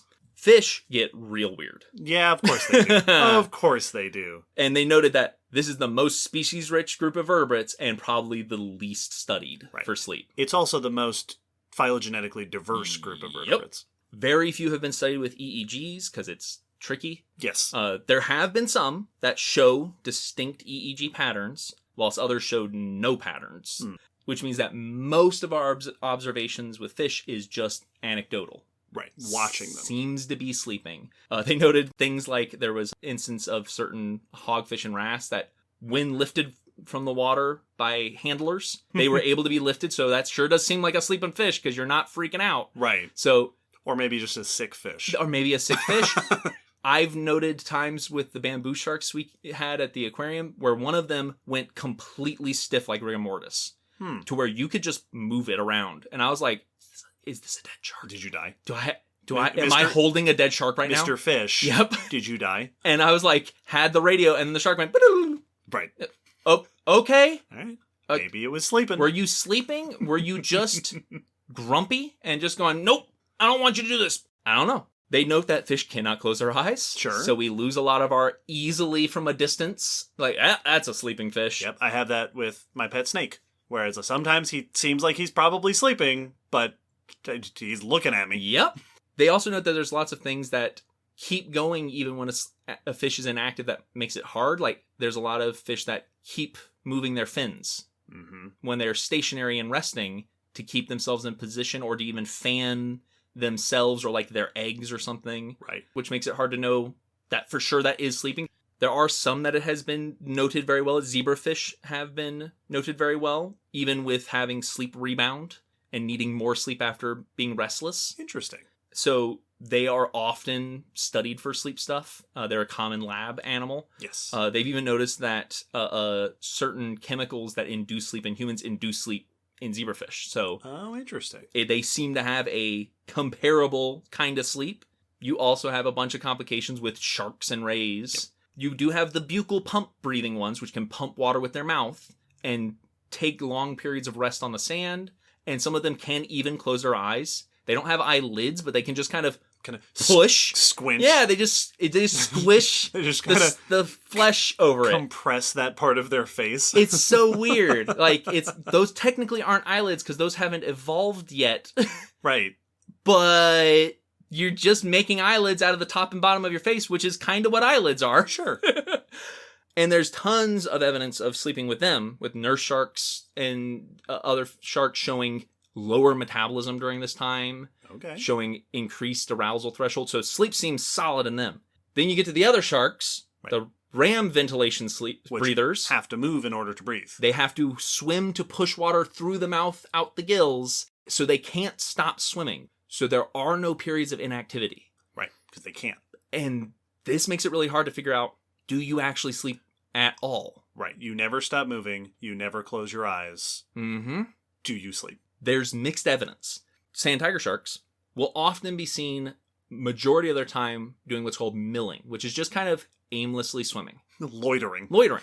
That they'll just swim around a reef, around a habitat, and not be doing much. And it's often been thought that maybe this is kind of like sleepwalking, sleep swimming, that you're on autopilot. Enough of your brain is on for your lateral line to make sure you don't knock into stuff and to keep you in this one area, but you're not responding to much. Right. You're not hunting. You're not socially interacting with other sharks. Absolutely. Like that. I've definitely seen evidences of them getting surprised during that, of something being in front of them they weren't expecting that wasn't quite enough to trigger their lateral line and getting kind of shocked by it. So they could be sleeping during that, but there's no actual solid evidence for it. Some hammerhead species have been noted to also have long periods of lowered responsiveness, where they will still swim and like just circle around a seamount or something and ignore prey fish. Mm-hmm. They don't eat during that time, and they will not be triggered by prey items that come nearby. So that could be it. But then like a study on a young great white shark attached a monitor for temperature, location, and depth and found no circadian changes whatsoever. Interesting. So like there didn't seem to be any significant shifts in its movement or behavior. So that we don't know. This might be a group that had to evolve away from sleep or something, right, because of the way they breathe. And is this a case where you lost sleep? Was sleep present ancestrally and it went away? We also have looked at invertebrates and see tons of like insects, tons of arthropods. We see roundworms. We see mollusks. So like we see tons of different invertebrates showing sleep-ish behavior. Many of them with sleep rebound, homeostasis, needing to catch up on their sleep. Two of the cutest examples, well, I mean, one's not cute to most people, but it's just cute to me that it includes them. Cockroaches and bees are well known for having circadian rhythms. And if you disturb a cockroach during the day while they're sleeping, they'll have to sleep more the next night. Aww. Yeah. And bees are well known for this. There's even brain studies or neural net studies showing that there is a shift in their neuron activity. Yeah, and I've seen images of bees in a what is referred to as a sleeping posture. Yes. Where they'll settle on something and they pull their legs in and their heads will droop down. Yep. There will be one of those in the blog post. Yeah, you see a lack of antenna movement during that time. And you'll see a shift with more antenna movement if they lack sleep. And lack of sleep has also been noted to make them worse at doing the dance for honeybees, telling other bees where the pollen is. Whoa. Or the nectar is. So they also suffer cognitively. Once again, lack of sleep making you a worse communicator. Yes. Relatable. Yes. It's the bee's equivalent of not being able to form words properly because you didn't get enough sleep. Yep. We've even recently this year in 2023 discovered REM sleep in jumping spiders. Oh, cool. So one of the other things that's tough with arthropods is they have eyes, but we can't see them move. Right. So if they do have rapid eye movement, we don't know. Right, because their eyes don't work that way. Because their eyes are solid lenses on the outside. Yes. But jumping spiders do have movable eyes. They can't move the lens, but they can move the tube inside. Right. Kind of like moving an eye on a stalk. Yes. Except that the stalk isn't outside the body. Yep. Well, and it's if anyone's ever seen those arrow windows that are in castles where it's widened on the inside but skinny on the outside so that they can't shoot in, but you can get a wide view out. Yes. That's what jumping spider eyes are doing. They're moving the tube inside the head to change the angle of view outside the lens. Right. It's like the blasters on the Millennium Falcon. Yeah. Now, we still can't observe this in adult jumping spiders, but spiderlings are transparent. Yeah. Oh, that's so cool. Now, they had already noted sleep postures for jumping spiders where they will hang from a thread by their abdomen and even noted leg twitches during parts of the sleep. So they were like, oh, That seems REM-y. That seems very REM. Ooh. And sure enough, in the spiderlings, rapid eye movements take place. That's cool. So spiderlings are baby spiders. Baby spiders. Slings, and they have, as they're called in the business. Yes. And they have transparent exoskeletons when they're first born. So you can see what's happening inside I was going to say the skull, Yes. which isn't it. Inside the head where the tube part of the eye is moving. So, like, not only do we have sleep in arthropods, but, like, we have relatable homeostasis and REM sleep. Interesting. So, also, what I'm learning through this discussion is that sleep makes animals cuter. right? It's adorable. That is very cute. Sleeping is a cute thing to do. We've also noted REM sleep in cuttlefish, I think also in octopus, where they have rapid eye movements, arm twitches, and chromatophore activity, causing them to twitch colors. That's right. There was a study like last year or something where the study talked about them dreaming, in quotes, but their colors would change while they were sleeping. Oh, that's great. Yep. We've even noted sleep in jellyfish, potentially. I was wondering. Yes. I was wondering about jellyfish. Upside down jellyfish, my favorite jellyfish. They sit on the top of their bells, and then their tentacles underneath look like algae, look like seaweed. Yeah. And they'll sit there, and I think they do photosynthesize. So you'll have like a mat of algae that's actually just a bunch of upside down jellyfish. And if you don't pay attention, you won't notice their little bells just barely pumping to keep them down on the sea floor. And if you disturb them, they'll flip and swim away. And I love them because they're adorable. But also, the first time I encountered them, we were at the Bahamas and we were walking. And my dad was walking and stepped next to a piece of algae. And it was an upside down jellyfish. And it flipped on top of his foot, stung him, and then swam away. And he was like, ow! And I was like, cool! What was that? What just happened? Why was there suddenly a jellyfish and now there's no plants? That plant came alive. Ah! Well. We have noticed in the neural rings of these jellyfish, so they have a neural net. They don't have a brain. Right. But they have neurons that are in a nervous system-esque thing. It is in a ring around their circumference. And when active, we can see contractions of this neural net, which stimulates the contractions of the bell and the body, which moves them and pumps food into their tentacles. The typical jellyfish folding umbrella movement. Right. It's that pumping. We will also notice that there is lack of this pulsing behavior, and their sensitivity to stimuli dips at night. And when disturbed during the night, they show more inactivity the next day. Oh, so the sleep rebound. So they seem like they both... Like they got tired Yes. the next day. Interesting. So it seems like sleep is even possible without a brain. Yeah. So it's hard to say that it is an animal feature, but boy, do a lot of animals do it. Right. And animals you wouldn't expect to have very, quote-unquote, advanced sleep.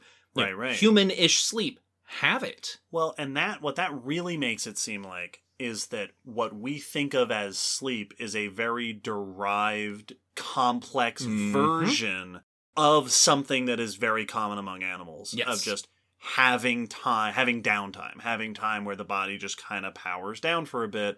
And in us complex, weird mammals, we've taken it to this extreme where we've got REM and non-REM and all this other stuff. But that this might just be a version of a thing that is just all across the animal kingdom. Absolutely. And part of the reason, potentially, that it's so widespread, it might be due to also how common circadian rhythms are. That all life on this planet, minus a couple of very extreme environments, are subject to circadian patterns. Right. We all experience the sun and the moon. That those things, as we talked about in the Moon episode, it affects the planet. Yes, the moon, 138. The sun even more so. We haven't done an episode about the sun. Oh, but soon. We did do an episode about photosynthesis. Yes. That was 145. So that circadian pattern is just universal to life on our planet, which is why most life shows some sort of circadian clock. And this may have been part of the pressure to have periods of inactivity. Right. And maybe sleep evolved for some reason, and then it became a convenient time to handle this other stuff. That's what this idea is kind of saying.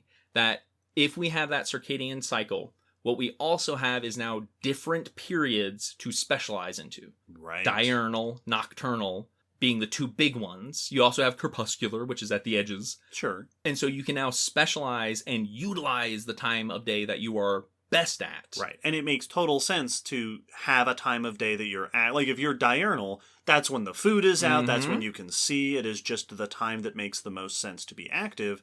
And when it's not daytime, it makes total sense to just not move very much to conserve energy. Yes. They've compared specializing to a time like specializing to an environment.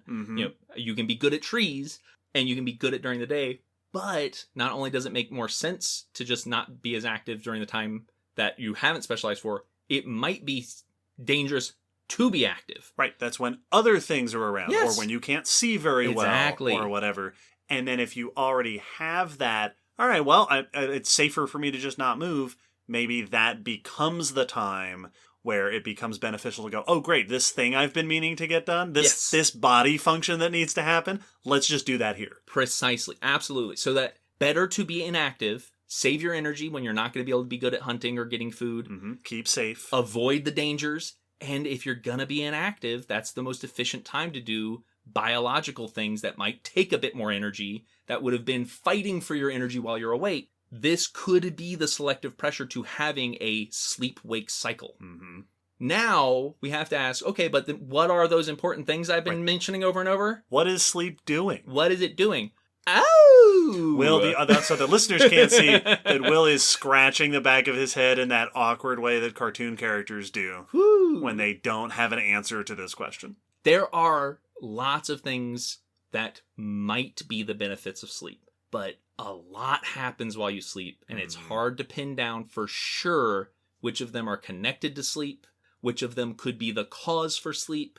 And once again, we can't say that this is true across the board. So most of the rest of this will be focusing on us humans. Sure. Because that's the most studied example of sleepers. And this question also immediately pertains to non-REM versus REM sleep, because different things have to be happening because your body is doing different things. Non-REM sleep is the majority of sleep. That's just sleep. Basic sleep. When you first fall asleep, that's what you're in. So this is just, kind of default sleep. And there have been many explanations for what this just basic sleep could be for. A lot of them pertain that there's probably some form of just basic maintenance going on. Protein synthesis does seem to be increased during this time.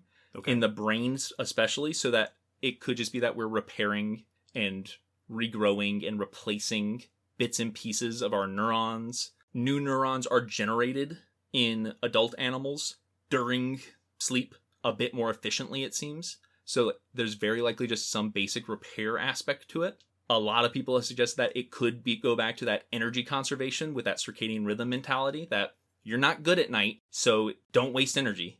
Turn off. Kind of like the hibernation. So it might be a similar reason as hibernation in this aspect. There's also conserving your body heat. If you're not good at dealing with the cold temperatures of night, go to sleep and stop wasting your energy by having your metabolism up. It was also noted that some of the trends we saw in things like herbivores and carnivores could also pertain to their energy dynamic in their lifestyle, that many herbivores need to be awake longer to get enough nutrition. Right. Because grazing is not efficient, so they can't sleep as much. Right, like elephants who need to eat all the time to get enough food. So there could be an energy connection there, and vice versa. Carnivores are eating much more energy-efficient food because meat is just the best way to make more animals to eat animal. So they can be a bit more prone to sleep without losing enough time to hunt. But also, if you are conserving energy whilst riding that energy high of having gotten a kill, it prolongs the time you'll have to hunt again. Right. You don't have to hunt as soon if you're not running around and wasting all that energy. And again, something we see in reptiles who, like crocs or snakes, will get a nice big meal and then just kind of power down for weeks to months. Yeah, I'm just going to sit on this. Yes. There are some other more surprising things that might be happening. It might be a defense against oxidative stress. We talked about this in the deep sea episode when we talked about deep sea gigantism. Episode 128. That might have been a defense against oxygen building up in the body, reactive oxygen. Sure. We also produce reactive oxygen. Our mitochondria does when we metabolize. And reactive oxygen is just versions of oxygen molecules that are prone to react with other stuff. And when molecules react with each other, if they react with something else that's already a part of something else, they can tear it apart. Right. Or they can get in the way, they can block another molecule that needs to get there, they can cause a reaction that interferes with the process of something. They're just... Reactive oxygen is just 1,000 little atomic wrenches floating around in the works. And if we get a buildup of these oxygens, it can cause damage to DNA and RNA and proteins, and even cause cell death if it does too much damage. It has often been linked to aging, partially because high metabolism means higher production of reactive oxygen proportionally. So it would explain partially why smaller animals with higher metabolism seem to age quicker, show signs of senescence quicker than large animals who are producing it much slower. Sleep may be a way to interrupt the production by slowing your metabolism and give a chance to dispose of the buildup of reactive oxygen. Interesting. Which would also sync up with why smaller animals sleep more than larger animals. Yeah. They are producing it faster and it would build up more quickly in their tiny body. Right. And the big animal is producing it more slowly and it will build up less quickly. So they don't need as much sleep to get rid of it, while the little animal needs as much sleep as they can to stave off this damaging molecule. Yeah. There's also been notes that the brain's glymphatic system will do brain-wide flushes of metabolites, like this and others with cerebral spinal fluid during sleep. So it does seem that there is a waste management aspect. We're cleaning up. Yes, that we're flushing our systems while we sleep and getting rid of all of the waste material our metabolism has been producing while we're active during the day. Right. Like clearing the cookies off of your computer every now and then. This would also explain why you need more sleep when you've lacked sleep, because you were awake longer and more active and you built up more waste. Right. So you need longer to clean it up. That it's reacting to the damage you're doing to yourself by just living and being awake. You need equivalent amounts of sleep, or, matching proportional amounts of sleep to deal with all that stuff. Interesting. It's also been suggested that it might just be kind of a reset for our neurons. They called it synaptic homeostasis. That, I like this quote just because it sounds like it was a sciencey phrase for a movie, that daily learning leads to a net synaptic potentiation across the brain. That as we're using our neurons in our brain, we will build up potentials and patterns in the neurons there that, if left unchecked, as they said, can lead to saturation of the synaptic weight that we can overburden. Right. The nerves in the brain are just too active. Yes. And that they can kind of get stuck in what we've been using them for. This, going into slow wave mode, could kind of be a reset. To go, all right. Everybody calm down. Yep. Yeah. You learned those things, but you're not learning them right now. So let's, and now you can start learning again. Right. This is your brain. This is your brain on consciousness. Yes, exactly. So many potential uses for that non-REM sleep. REM sleep is harder to pin down because, as its other name suggests, it is paradoxical. Right. Well, you're doing stuff. The brain is doing stuff. The body is twitching and things. The eyes are moving. And if we just listed all the reasons it's good to turn the brain off. Yes. So why are we turning it back on periodically throughout the night of sleep? And we don't really have a solid answer. I found a number of potential ideas, but it is really hard because it seems like uninterrupted non-REM sleep would be by far the most efficient. Right, especially if the purpose of sleep, the main function of sleep, is that reset, that maintenance, that cleaning out, which makes total sense. But very intuitively, that all makes sense. Yes. One of the classic ideas is that it is for memory consolidation. Right. That this is when the memories that you formed during the day get stored, get filed away into your brain. That's how I've often seen it described, is that, like, during the day, as you're learning stuff and as things are happening, you're like gathering up notes and you have your stack of notes for that day. While you're in REM sleep, the idea is that now you are going to sort those notes into, okay, I learned this today. That's important information. I'm going to file that away to remember for at least the next little bit. Right. We're going to move this from short-term memory storage to long-term memory storage. Or, maybe like, or whatever. Mid-term, that right. I need to remember this person's name for the next 3 days for sure. But it'll go to long-term if they're cool. And then I learned today that that one cab driver was, I don't even remember that. Delete. Right. You know. It's kind of like you get back from your vacation and you have to sort through all your vacation photos. Yes, exactly. And some of them get deleted, some of them get saved, some of them you got to share with your friends or whatever. Why did I take this picture? Right. That is a very common suggestion because of that activity in the brain. Mm-hmm. I've seen a couple that have referenced it as very much one of the potential that it seems to be connected with memory consolidation, or at least learning, that retention of learned things seems to be connected or promoted, those sections of the brain during REM sleep. But I've also seen a couple that said that this doesn't have a lot of, substantiated evidence based on the fact that, yes, your cognitive abilities dip if you lack REM sleep, but you don't seem to lose what you learned. Right. It doesn't actually seem to directly damage memory. Interesting. It or at least impede the retention of memory. So maybe there is something there, but it doesn't seem fully nailed down or agreed upon what nebulous aspect of learning REM sleep connects to, but it is historically very strongly connected. The one that seems to have a bit more support just based on the evidence we have, even if we're not sure exactly what REM is doing during this, is it definitely seems to have a connection to early development. When we are born, we sleep more. Right. And then that length of sleep will go down in our early life until we hit a pretty adult level sleep. Right. Babies sleep a lot, and then it changes. Yes. We also sleep more in REM as a baby. Oh, interesting. Babies' sleep is mostly REM. Adult sleep is minimally. It is mostly non-REM. So we go from lots of sleep with lots of REM sleep to less sleep with mostly non-REM sleep. Right. And this pattern is seen across basically all mammals. Minus those examples where we have cetaceans that... Right, monotremes that are weird. But basically this seems to be a mammal feature, that REM sleep is focused upon early in life.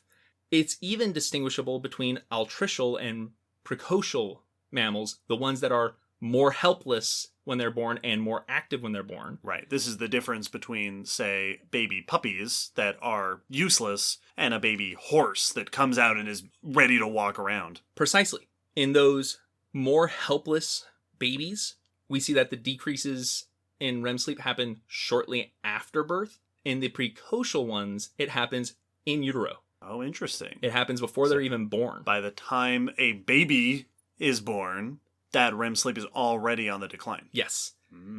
We also note that in the adults of altricial species, those adults show proportionally more REM sleep than adults of precocial species. Interesting. So it does seem to be affected with how intense your early development is and how long it is. It's thought that potentially what's happening is that it is key to brain development. That extra activity is effectively somehow exercising or promoting the healthy development of the young brain. One of the suggestions I saw was that it might be preventing unused connections from being underdeveloped. That parts of the brain that aren't getting used as much, those parts of the brain might get underdeveloped. They might not get as promoted because you're not exercising that part of your brain. That REM sleep might just be a general exercise for, nope, we need all these neurons. Don't get rid of these. Don't let these fizzle. Don't let these wither. Keep them all here. You're going to need them when you actually have to start feeding yourself. Interesting. Just running all the systems. Yes, it could also be that for the motor system and stuff. Yeah. Let's just get everything twitching. Which is what it made me think of when we were talking about REM sleep and the eyes are moving and the muscles, you kind of get these twitches. The image that came to mind is that scene in Iron Man 1 before he flies for the first time where he goes, all right, run diagnostic. Yes. And it's just all the different parts of the suit. Each little piece just moves and twitches and shifts to make sure it's working properly. Yeah, it might just be kind of let's just make sure all systems are going. You're not using a bunch of these because you're, clinging to your mother and you haven't opened your eyes yet. So you haven't actually used your visual systems yet. But you're going to need them? Right, so we're going to keep them warmed up. Make sure they're working. Yes. Interesting. That was also one of the suggestions potentially for the version of the monotreme REM sleep, is that it was just in the brainstem. So maybe it's just to warm up that brainstem and keep it active and ready, which could be one of its purposes. It's just we don't want this to cool all the way. It's like how you're not supposed to not drive your car for long periods. Right. Because everything can settle. Yes. We want you to be ready to go when you wake up. So we're going to which makes very much sense for how we see the shift. It does bring up the question of, okay, then why do we still have REM sleep as adults? Right. My brain's done growing. Right. And is it just the same kind of thing? We're just keeping everything active so that when you're ready to wake up, you have it. But then why don't other animals do that? Yeah.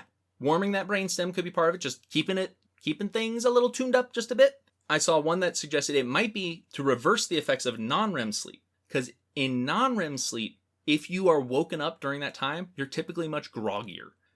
You're a bit more fatigued.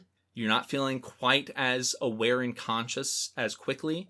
So when you wake up and you don't feel good that you woke, it may mean that you woke up during non-REM sleep. Yeah. So maybe REM sleep is a way of getting all the benefits of non-REM sleep, but offsetting some of the negatives of it. Well, it might just be preparing for wakefulness, because if you wake up during REM sleep, you're good to go. You're much more active. You're boom. And you did say that as sleep goes on, our cycle tends to be more and more REM sleep over time. So it may just be that we have this process to make you ready to wake up so that you are good to go for any dangers that might be in the world. Right. And we're going to shift slowly more toward that sleep, so that when it's about time for you to be done with sleep, you're more likely to be up and at 'em ready to go. Interesting. Yes. Okay. They noted that initial REM sleep periods can last 5 to 10 minutes, while toward the end, it can be like 25 minutes. So there's definitely potential answers for what REM sleep is, but it's hard to nail down. Yeah. And there's so many more complications to it that make it hard to answer, because one of the other things that happen as you increase that amount of REM sleep, it deepens, and REM sleep is the part of sleep where dreams tend to happen, the most intense dreams. Yes. And they're only going to get more so as you go through sleep, which leads to the question of, what is REM sleep for? What are those dreams for? Right. What are dreams about? The idea of REM sleep as a function that has some sort of functioning for cognitive complexity or making sure the brain is all running is a rather satisfying thought, because we see it in birds and mammals. Yes. Which both famously have very complex brains. And we do see a correlation between amount of REM sleep and encephalization quotient. Right, how big the brain is compared to the rest of the body. Yep. Bigger brains to body size tend to mean you sleep more REM sleep. So much like a bigger computer or a bigger vehicle or even just a bigger building needs more maintenance. Or the more complex it is, it needs more maintenance. Maybe it's just a function of that. That seems to make a lot of sense. Absolutely. And so dreams fit into that, because now we're doing storytelling while we sleep. Right. Which connects very nicely to that complex brain mentality. That the brain's doing stuff. Yes. It's working with things. It's thinking. Is that the equivalent of the muscle twitching? Are dreams brain twitches? Now, by no means are we going to even get close to answering what dreams are, or what they're for, what they mean. This isn't for dream interpretation. Right. That's a different podcast. I just wanted to blow through real quick some of the potential suggestions that have been made, just because of dreams are so weird. Yes. Like, as we all know, anyone who's had a dream and remembered is like, that was weird. That was weird. Even a normal dream of like, yeah, I was at school. My principal was my grandfather for some reason. That was weird. Right. Like, even when it's a mundane dream, it's just weird. Why? Something's off. Why are we telling these stories to ourselves? There's an old XKCD that is something to the effect of, all right, I'm going to go lay down and hallucinate vividly for several hours. Yep. Why? Flat answer, we don't know. Yes. We don't know. We don't have a good answer to this question. We do not have a good answer, but there have been a number of hypotheses thrown out. One of the classic old ones, which is very much based off of Freudian thoughts, which, though widely discredited, right, still has been looked at very often for a potential answer for dreams, is that it might be emotional regulation. That, like, how it's often said that talking through your emotions can help you process them. Dreams might be our brain's way of doing that. That it might just give you a way to feel feelings in a, not even just controlled environment, but just in a simulated environment. It has been noted that there seems to maybe be a connection between dreams and emotional stability. They call it an emotional thermostat, that it can help potentially for people recovering from traumatic, highly emotional events if they are dreaming about those things, to then process those feelings. Interesting. I think Freud's original idea was that it was for fear extinction, that dreams and nightmares were there so that you could experience scary things. Right, like watching a movie Yes. and getting the catharsis of that feeling. But without having to be in the dangerous situation. Yes. And you could get over fears or triumph or know that you could survive, which most people don't hold as true because most dreams aren't scary. Right. So that doesn't really hold it.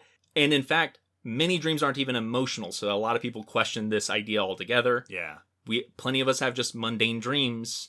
Doesn't really seem like we're probably processing much. Right. But it is in that line of the idea of the brain working with some stuff that it's picked up.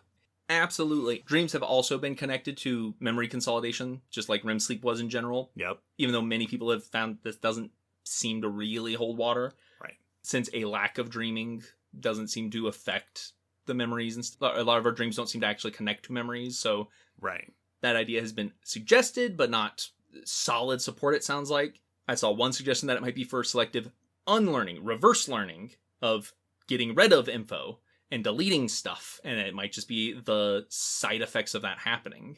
It's also been suggested that it might be a way for us to practice real-world events, to dream up situations and practice, exercise those neural pathways that would deal with that situation. So it might just be a random scenario generator and a way for our brain to go, okay, all right, here's how I would handle this, and now I've had a neurological muscle memory a little bit for that situation. Right. I have the neural pathway a little bit for that. Mental exercise. Yeah, that is just mental exercise for random scenarios.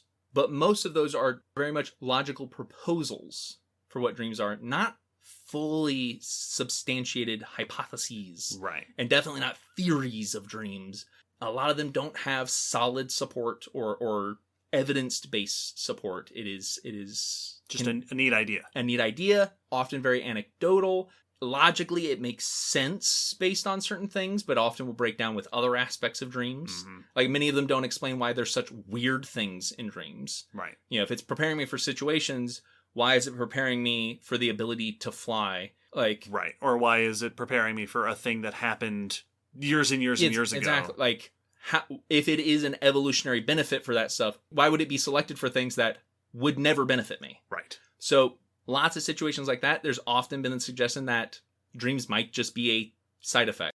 That there's not really a reason for the story of the dream. That's just the synapses firing and your brain trying to make sense of it while other stuff's happening. Which is always a danger we run into when we think about something like dreams, is trying to impose a purpose on it. That if it exists, therefore there must be a reason, there must be a purpose, there must be a function to it. Where that always seemed to me, as a person who has no expertise in any of this field, Yep.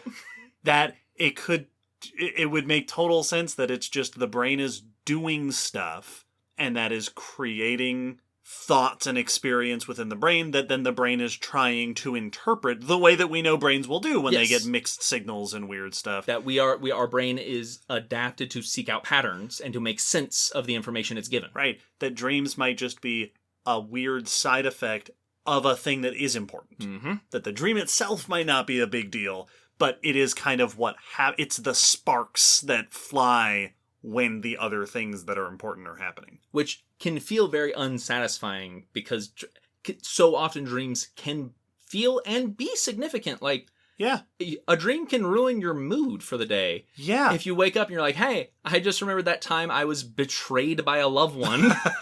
Or a dream can feel very closely tied to events in your life. I've woken up panicked before. Absolutely. I remember I thought of a great joke in a dream once. Yes. I don't remember what the joke was, which is a real shame, but I remember I woke up and I went, I need to write that down. That was a great joke. And so many artists have stories of, this was inspired by a dream. I have a drawing as a kid I made. It was a cool monster that showed up in a dream, and I went, I want to draw that. Yeah. So it can feel unsatisfying to break it down to a just mechanical explanation.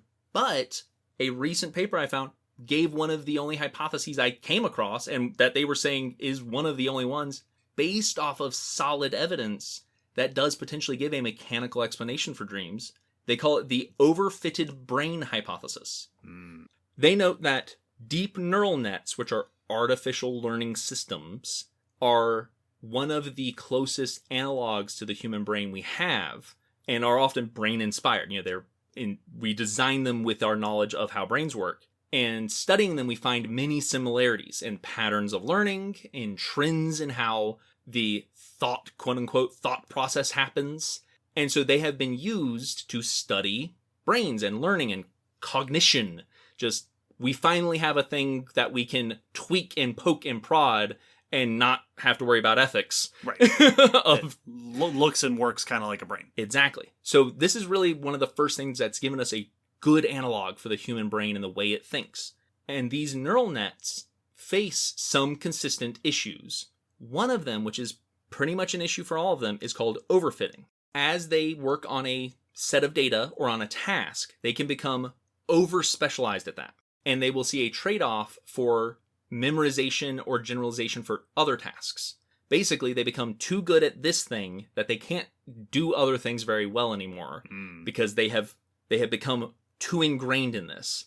This is the whole concept for the AI in Halo rampancy that they talk about in the later game, is that the AI gets so good at thinking that they think themselves to death. They no longer are running their subroutines to maintain the rest of their program. Right. They are just focused. They get stuck. That can happen to these neural nets as they work on a set of data.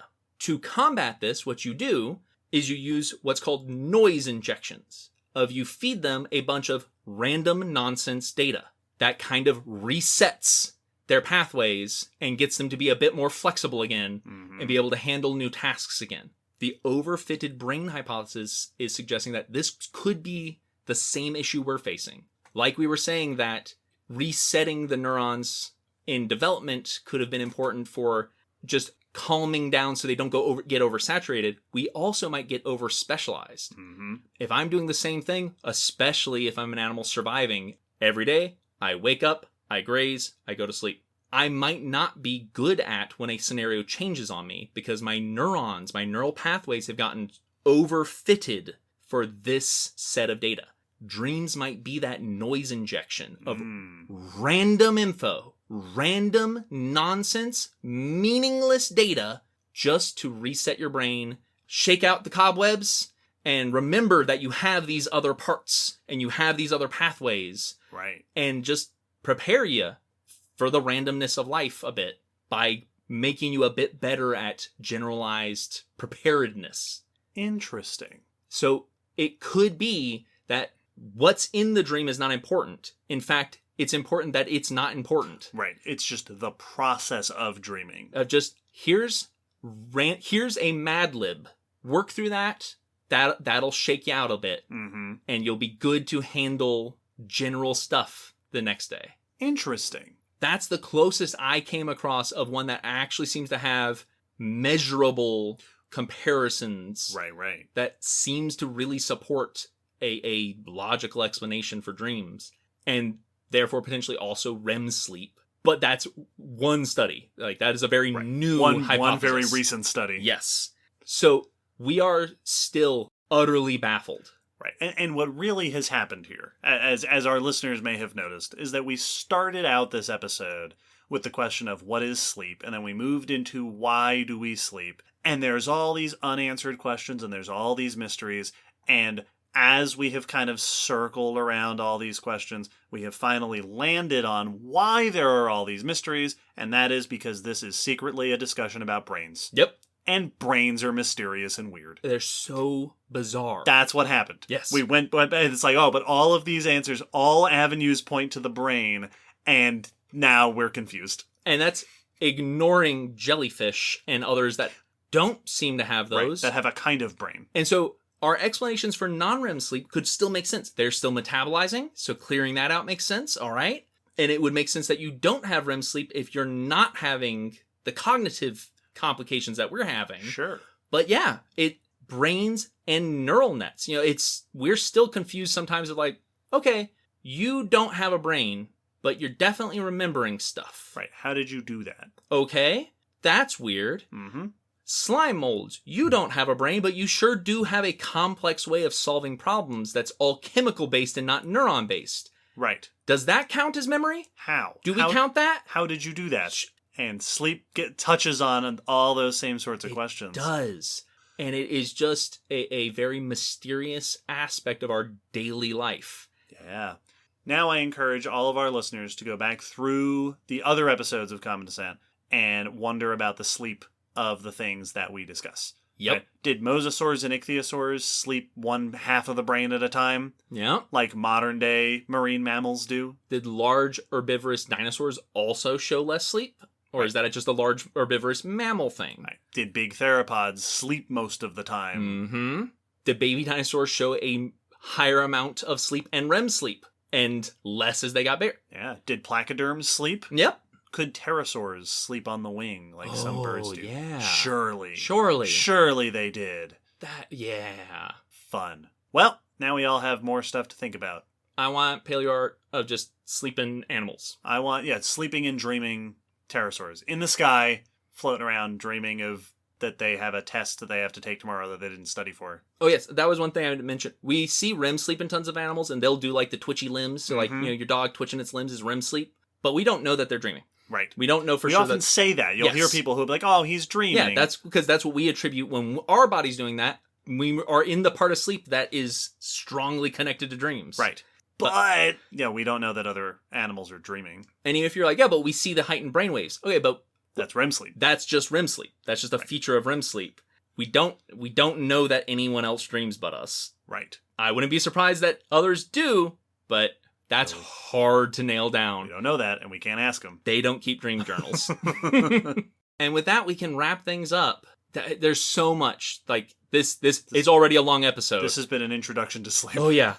And I'm sure people are going to have tons of questions, so please send us those. Absolutely. All the places in the episode description where you can reach out and interact with us and the rest of the community. But for now, we will wrap up our discussion on sleep. Whew. And start to close out the episode. But before that, we have a patron question. Oh, hey, we do. That's a benefit that our patrons get. Yes. Every episode, we like to answer one of the questions sent to us by our patrons and answer it here on the podcast. And our question today is... This episode's patron question has nothing to do with sleep, although it is about animals that sleep. Oh, hey, there we go. This question is from Tobias, who says, upon my 7th or 8th re-listen of the dogs episode... Wow. Yes. That's a lot. You must really like that episode. That's episode 94, everybody. It comes highly recommended by Tobias. Yes. And so now you can go and catch up yes, on your number of listens. That's the record so far. Upon my re-listen of the dogs episode, it dawned on me that dingoes were never mentioned. I know that they are not native to Australia, but what are they? Dogs or wolves? Or something else even? Will, that was your episode. Yes, it was. Tell us about dingoes. So dingoes are the wild dogs, quote unquote, of Australia that are very famous and extremely iconic for that continent and its history. And I didn't make it into the dogs episode, I think because I just wrapped dingoes up of like, yeah, and dogs. Like, right. I wasn't going to go through breeds of dog. And that was an episode about canids. Exactly. So dogs really were squeezed over on the end. Yeah, like that's... Someday, perhaps, there will be a whole domesticated dogs episode. Submit your request now for a domesticated dogs episode. Yeah, that... Woof. Dingoes. So that they didn't get specified on because they are among dogs. And done.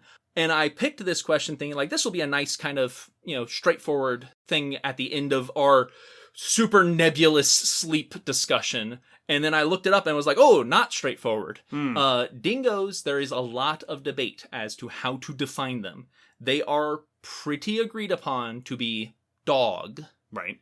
But there has been some research and findings that indicate they're not dog. Right, so domesticated dog. Yeah. They may or may not fit within that category. There's a mitochondrial genome study that found that dingoes fall within domestic dogs. Sure. And this was agreed upon by some others. The dingo and the New Guinea singing dog, which I didn't know that was a thing. Sure. They seem to be closely related and have often been considered to just be Canis familiaris, domestic dog, often categorized as feral dogs. Right. They were brought to Australia and then got out and became wild again. Yeah, so they are no longer domestic now. Right, even though they are the species that is domestic dogs. Yeah, so they have descended from domesticated dogs is the classic interpretation. Sure. And how I've typically seen them considered and why I just was like, yeah, no, dog. Even wild dog, but still dog. But there is some evidence that seems to suggest they might not actually come from domestic dogs. One DNA sequencing study found that they are not full dog, but somewhere between wolf and dog. So close to domesticated dog, maybe on the way to... A close relative of domesticated dogs. Yeah, but maybe not actually domesticated, or what we would consider today's lineage of dogs. Looking it up, I found that they were often listed as basal dogs. Right, an early branch. Yes. So they were not among the breeds of dogs that we consider when we think of our pet dog today. Mm-hmm. They were a branch off as that lineage continued to modern dogs. So descended from the same ancestors as domestic dogs. Yes. But not technically domestic dogs themselves. Yeah, the domestication status is murky, especially even today, because their behavior shows that they are very friendly with people. Mm-hmm. But they have not been domesticated by the Aboriginal people there, even though there's a long historical association where they will live and work together, but that there's not a reliance. Right. Dingoes are perfectly comfortable being wild, and we're not sure which group of people brought them over to Australia. Right. So we don't actually know what their history of relationship with humans is. And fossil evidence, the earliest known dingo fossils from Western Australia date back 3,450 years ago. And genetics indicate that likely they reached Australia around 8,000 years ago.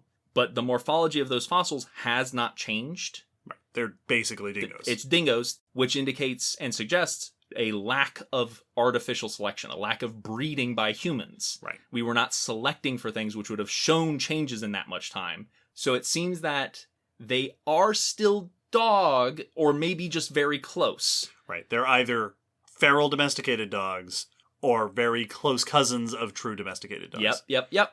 Very interesting. Yes. I'm glad that Tobias asked this question. It's a much more complicated question that I'm sure will continue to be debated. Yes. And perhaps we will get to talk about more in the future. Yeah. Submit your request now for a dingo. Yeah, for the dingo episode that we eventually do. Very, very cool. Thank you, Tobias, for that question. In fact, thanks to everybody on our Patreon and everybody who sends us questions or episode topic requests. This whole episode was because of you. Yeah, so you're to thank for all of that mess of trying to figure out what sleep is. Thank you so much for listening. Hope you enjoyed. If you have questions, if you have comments, if you have further thoughts, check all the links down in the episode description for ways to interact with us. You can sign up for our Patreon. You can follow all our social medias, and there's those links down there for you to support us if you want. Yes, there's also a Discord you can join where lots of fun discussions are had. Yeah. Don't forget that we've got ETS Yukon coming up first weekend in April for those of you in the Johnson City area, and also Croc and Snake Month later in the summer. Stay tuned for more of that. Also, I don't know where we're falling in the timeline of recording stuff, but probably a Silver Screen Science. Oh, yeah. Or two coming down the pipe. Keep your ears out for that. We don't have an update. That might just appear someday. just suddenly. All right. And with that, I think we're good to wrap up. We release episodes every fortnight. This episode was exhausting. Yes. I think we all could use some... We could all use some sleep rebound. We all use a nap. Let's all go take a nap and dream about all the weird stuff that we have learned today. Yes, and you can wonder why you're dreaming about it. Bye.